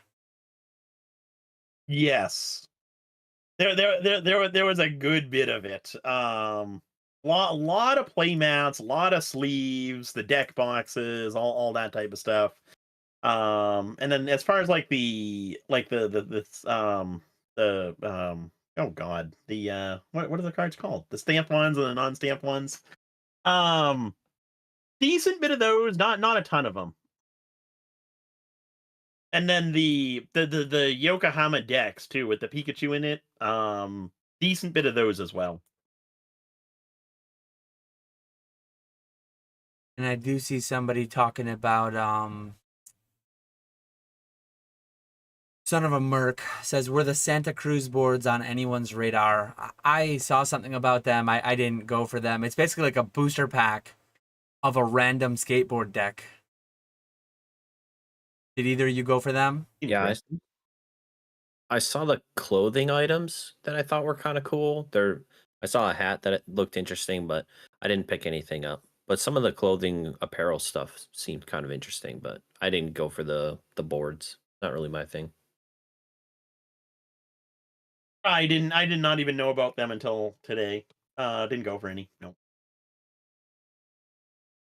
We got Brandon H with a what's your personal top pick for an alt art card? Typhlosion for him. Tyranitar. There's so many of them. Oh, for Typhlosion. Is he saying like what would we pick for a new alt art? Oh, he maybe. must be, because there's no Typhlosion alt art, right? I don't even know. I don't think there is. I don't think, unless I'm missing something. Let me search. Oh, maybe he's saying what Pokemon would you want to get an alt art that doesn't have one? Oh, Quaxley, easy then. I was originally gonna say Tyranitar from Battle Styles, but if it's one that doesn't have an alt art, I would go with Squirtle. My boy, favorite Pokemon, so gotta go with him. Particularly Squirtle Squad Squirtle. Well, Squirtle has an art rare coming in 151, so that's cool. It's a really nice art too. I don't know. I feel like all my favorite Pokemon already have alt arts.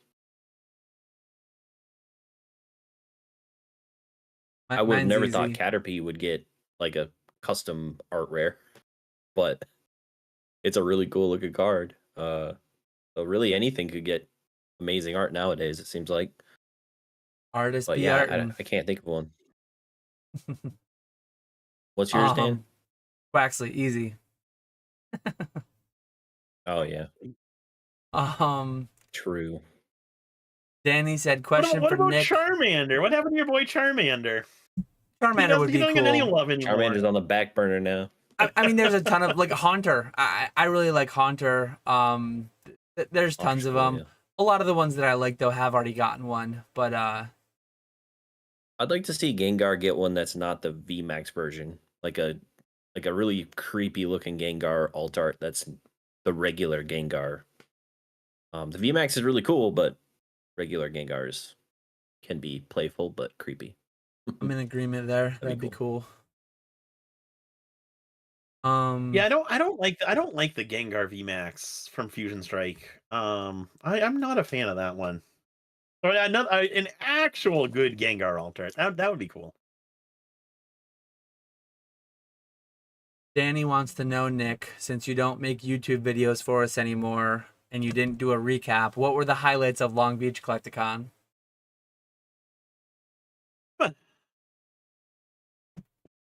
Obviously, hanging out with everyone throughout the day, like at the show, meeting new people, selling stuff, buying stuff, trading stuff.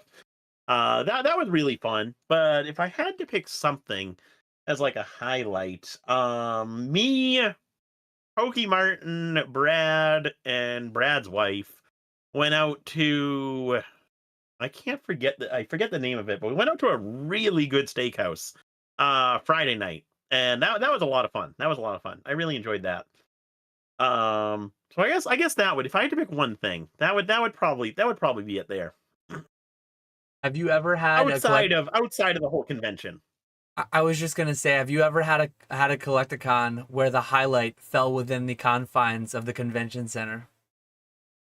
Ooh, probably not. Probably not. Like, It's always the people. It's always the people. It's always hanging out, getting to see people in real life, and yeah. Conventions are fun though. Like they're like they're a blast, and it's cool that they're not the highlight, given how fun they are, how good they are. Brad said it was Exactly. Ruth's Chris. Yes, that's the name of it. That is the name of it. That's like a very, very high dollar fancy. That's that's around, like that's a chain, I believe, but not like a McDonald's chain. That's like there's a lot of them, but very, very high end. I think I went to a Ruth's Chris in New York City, unless I'm mixing it up with another one. They were saying it's a chain. I had never even heard of the place, but it was expensive, but it was very, very good. I would 100% recommend. So here's a question directly for Nick and only Nick. The Hoenn Bazaar says, if I live in a state with no state taxes, do I need to worry about a reseller's permit? I think we will collectively plead the fifth and recommend that you talk to your accountant about that. Or maybe, yeah, that's one of those outside of the scope of PokeFlipz, I'll say.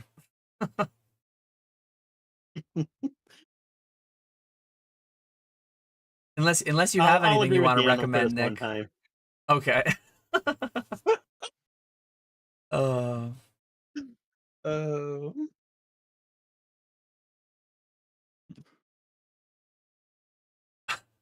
Arson Hicks says, is it pronounced Lego or Legos? Legos. I think the appropriate plural of Lego is Lego, right? I think like Lego building blocks. I don't think you say Legos. Yeah, but who's a psychopath and says Lego meaning plural? I was just gonna say I think it's a difference between singular and plural, but I think it's one of those. Legos. What I've always said it too. I think we were talking in Discord recently because Rudy made that video, and I think it's one of those like people deep into Lego, like that actually meme. Actually, it's Lego, not Legos. Yeah. I think that is it. Yeah, I think it's proper, but that just sounds weird. Yeah.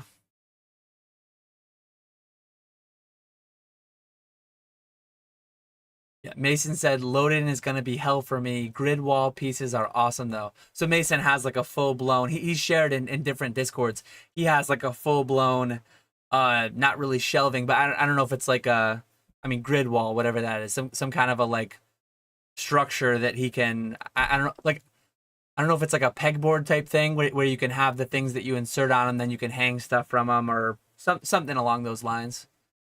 Like a very retail feel, kind of a. I mean, the man runs 2 stores, so you can imagine if he's gonna get tables out of Collecticon, he's going to go all out for it. Interested to see Mason set up. You paint a very good picture there, Dan. Sure, everyone knows exactly what you're talking about now.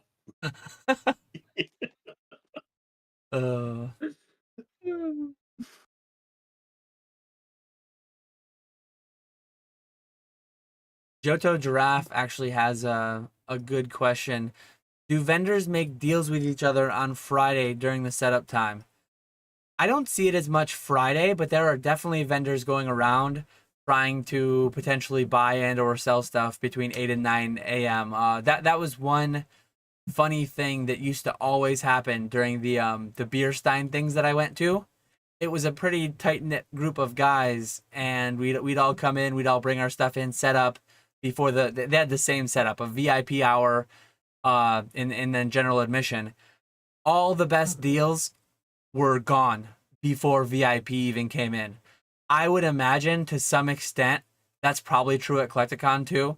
But I mean, I don't really go there to buy a ton, but there are definitely people walking around. Nick, I don't know if you've ever made sales like while you were setting up between 8 and 9 a.m., but I definitely have. Some very large ones too. So it's definitely a thing.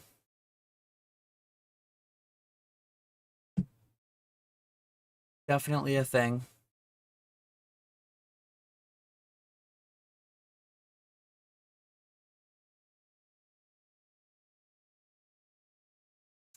DB Royalty wants to know if anyone's going to Mothman Festival / Dark Tower. I think that's this weekend as well, right? We're all going to Charlotte, so we're not going to that. But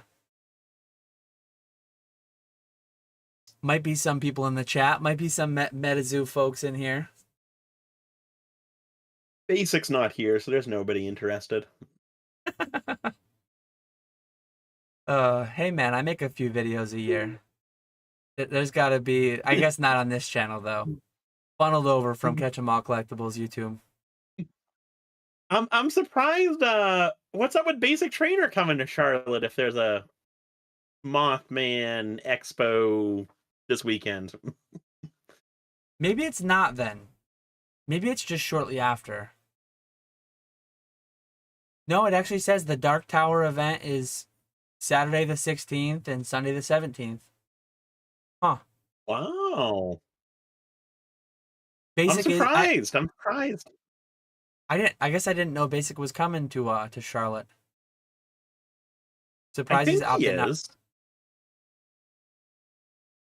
I'm not sure, to be honest. Maybe I'm just spreading a vicious rumor that he's coming. But I no, because he posted something on Instagram about his Charizard graded box and seeing people at Collecticon this weekend and whether he should open it or not. That's right. Isn't he? Yeah, I guess I don't want to say what he might be doing with it, but oh, my bad. I forgot about that.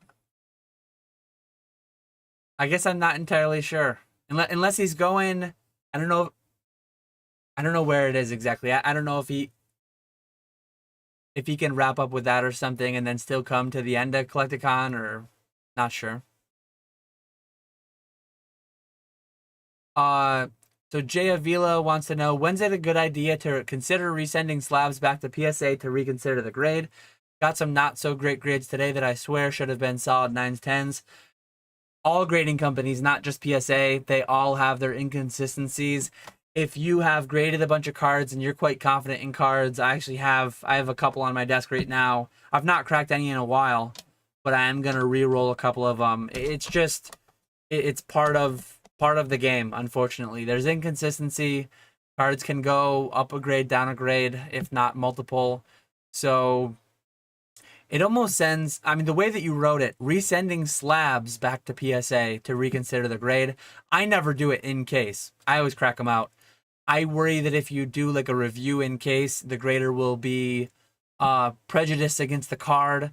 Well, a previous grader gave it a 9. Let me see why. They'll be looking for the imperfection. They'll be looking to verify, and then they'll just be more prone to not cracking it out and risking cracking it out, seeing something that wasn't there, and then having to reslab it as a 9 again. So if you're going to go for it, I would say crack it out, generally speaking. And obviously, like, if it feels like a 10, crack it out. Like, it's not a good idea if it looks strong for its grade, or if it looks weak for its grade. The better idea if it looks strong for its grade. So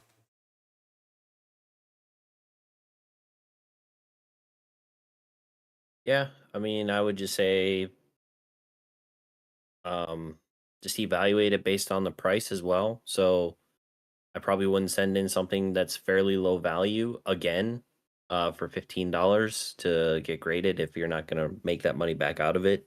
If it regrades the same, like if it regrades the same grade, you're gonna lose $15. But if the benefit of it getting a 9 or a 10 is hundreds of dollars, or 50, 60 to $100, it's probably worth sending again if you feel really confident about it. I wouldn't send it if it was like, oh yeah, I'm going to send it again for 15 so that I can make 15 bucks off of it or something like that. Then wouldn't be worth it because of the time that it's going to be at PSA. But yeah, I would definitely crack it. I did see in Discord somebody had a bunch of BGS and PSA and stuff that they were confident was better grades than what they got. And they actually, I think they sent them all in slab to CGC, and CGC regraded them all. And there was a lot of 10s and stuff. So it maybe keeping them in slab company to company might, but I wouldn't send a PSA 9 back to PSA in slab to try and get a 10, because they're going to default to whatever grade they gave it the first time. Yeah, if you send it in slab to another company and you don't do a minimum grade, I presume that they crack it and then send it to the grader raw. The grader's not going to see what it used to be in that instance, I would presume. I could be wrong there, but yeah, if you send BGS 9 to PSA, BGS 9.5 to PSA in case, and you say no minimum grade, I'll take whatever, someone will crack it on the front end, and then the grader will get it not knowing that it ever used to be in a slab. Yeah, that makes sense. Yeah, I would imagine that's how it works. But I would agree with what you guys said there. I don't think I've maybe once or twice, not very very very rarely will I ever even like look through my returns. Or and like go through everything and resubmit cards that I feel were graded wrong, graded lower than I would have expected. I almost always just sell everything off the first time it comes back from PSA. Yep. Yeah, especially more so lately because I've been grading more replaceable things, more like super high pop things. There's little sense looking too closely at a Nagaba Eevee or a Celebrations Charizard when I have dozens, if not hundreds, more to just submit raw the next day.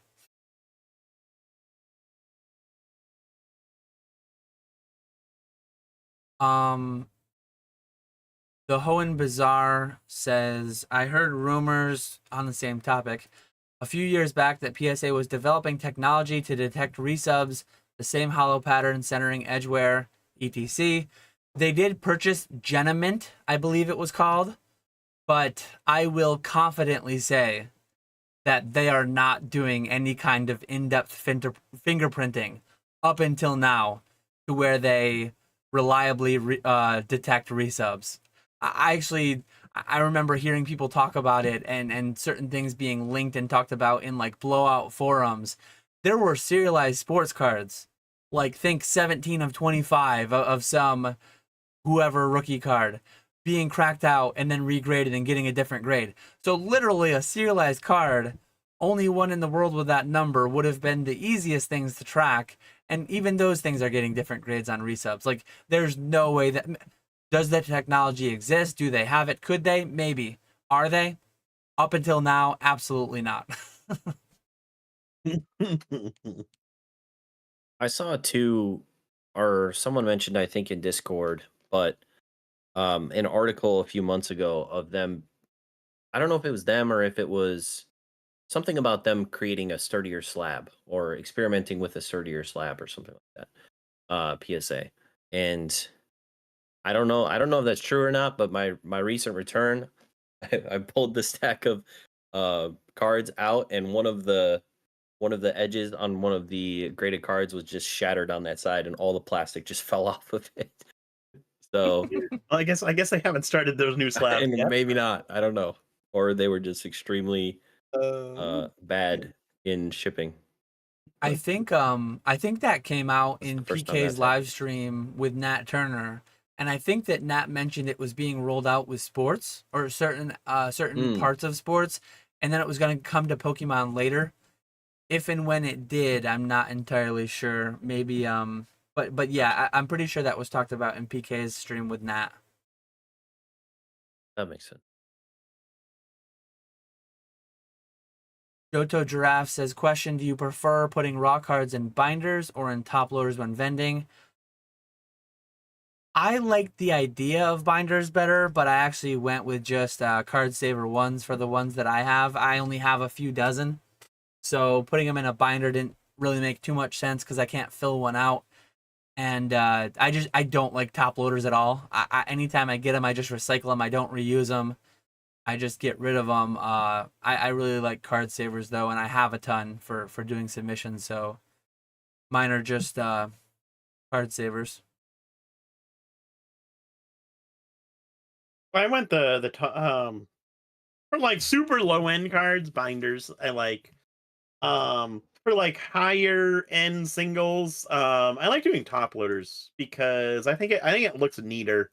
Like it's tough to get cards like straight up and down in card savers and to get like the spacing perfectly right. Whereas top loaders, it's really easy to do that. So that's why I like top loaders for specifically for like shows. I just think it makes the cases look neater. Yeah, I've always defaulted to binders. I have seen, and I think I asked in the Discord, but I've seen a lot of people ask about binders that don't have rings but are translucent on the back, so that people can check condition without removing the card. And I think that is I haven't seen nice like Vault-X, those like $30 binders that zip up and are all protective and side loading. I haven't seen a lot of binders like that with that quality that also have like translucent pages or whatever so that people can see um, the backs without removing the cards. I think that is something that one of those companies should do because I think a lot of people would want that for vending. Just makes it easier to not have a card going in and out constantly being checked for condition. But Yeah, the only ones that I can think of that have that are these 4 pocket binders. Like I know Java, you and Nick can't see it for another 30 seconds or so, but I have like a Charizard one. I have a Dragapult one that came in that Dragapult Prime collection. Uh, those are only 4 pocket though. They're the mini binders, and those have clear pages, no rings. If they could make a 3x3 hmm, standard 9 pocket page, that would be nice. yeah, I almost think actually now that I say that, Ultra Pro might have some, but they're not like the more premium ones. Like they're pretty cheapo. I do want to say I have some like that. Yeah, Ultra Pro does make those 9 pocket ones, but they're very cheap quality And they're and not they like don't zippered hold many shut. cards.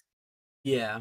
Yeah, Yeah, they don't zipper shut. You need something like you said, like a Vault-X premium yeah. premium feel and stuff, premium pages that zipper shut too or something. it would be cool. Someone's got to get on that.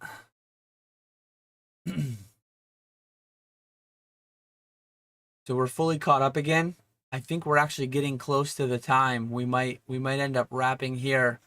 Uh Nick and I forgot to completely decide on it. Maybe we'll decide on it next week, but we're contemplating doing our next PokeFlipz next week because we kind of got off cycle a couple weeks ago. We went 3 weeks in between. So we might come back next week with another PokeFlipz. We'll see how the convention goes. Maybe neither of us will have voices and we won't do that. But I guess stay tuned next week to see when our next episode will be done. Um, Anything else you guys want to add in closing? I'll definitely say if you haven't yet, click the links below. Go follow Java on Instagram. Go follow him on YouTube. Like, sub, follow, do all the good things. A lot of good content there. Nice backlog if you haven't seen any of it yet. Hit the like button. There's 74 people watching. We got 33 likes. Hit the like button. Gotta pump those numbers up. Come on. Anything else to add, Nick? Yeah, I appreciate you guys having me on. I'm really excited to meet you, or well, I already met you, but I'm really excited to see you guys again this weekend, and hopefully there's a bunch of people watching, or from my community or this community that are excited to go, and we're all gonna have a lot of fun. I think it's gonna be a good time. So I'm really looking forward to it, and thanks for having me on. Yeah, thanks for coming on. Was nice talking with you, and looking forward to seeing you and hopefully a bunch more people this weekend. Can't wait for it. It's gonna be fun. It's gonna be fun. In 24 hours, I'm gonna be on site. That's an awesome thought and feeling. So yeah, I'm really looking forward to it. Thanks, Java, for coming on. I'll be on the road in 6 hours. That's a little. That's if I were facing that, I would not feel amazing about that personally. But yeah, I don't. That's why I hate you. I get to sleep for 8 hours. I get to work like half a day. I'm actually gonna go get McDonald's for lunch. I'm gonna go get some Happy Meals for lunch. Ooh, going all out. Bring it to my wife and son at school, so you can get some of those Pokemon cards. Have it at home with my daughter. Here we go. Tomorrow's gonna be like a nice, relaxing day. Head over to the airport late in the afternoon. Enjoy your drive, though, Nick. I mean, it's too bad. 2023. It's too bad they have not yet come up with a mode of transportation quicker than a car. I mean, unfortunate, but have fun with that. Teleportation device. Yes, Yeah. that's what we Nice. need. That's what we need. But yeah, thank you, everyone. Hopefully we'll see a bunch of you. I'm section 30. Nick, what section are you? What's your number? Do you That's a good remember or question. no? I actually don't. I don't remember. I'll try to remember to sections. do it. But I know, shout out Mason Cardinal Gaming. He made a very nice graphic of the locations of our tables. He put all our various logos on our sections. So I'll try to post that to social media this weekend a couple times. Java's going to be in my section. There's going to be myself, Nick, Ray, Chris, Wheels Warehouse, and Mason running their own section. So definitely stop on by this weekend if you're there. Looking forward to it. Thanks, chat, for hanging out. Thanks, Java, for coming on. We will catch you all later.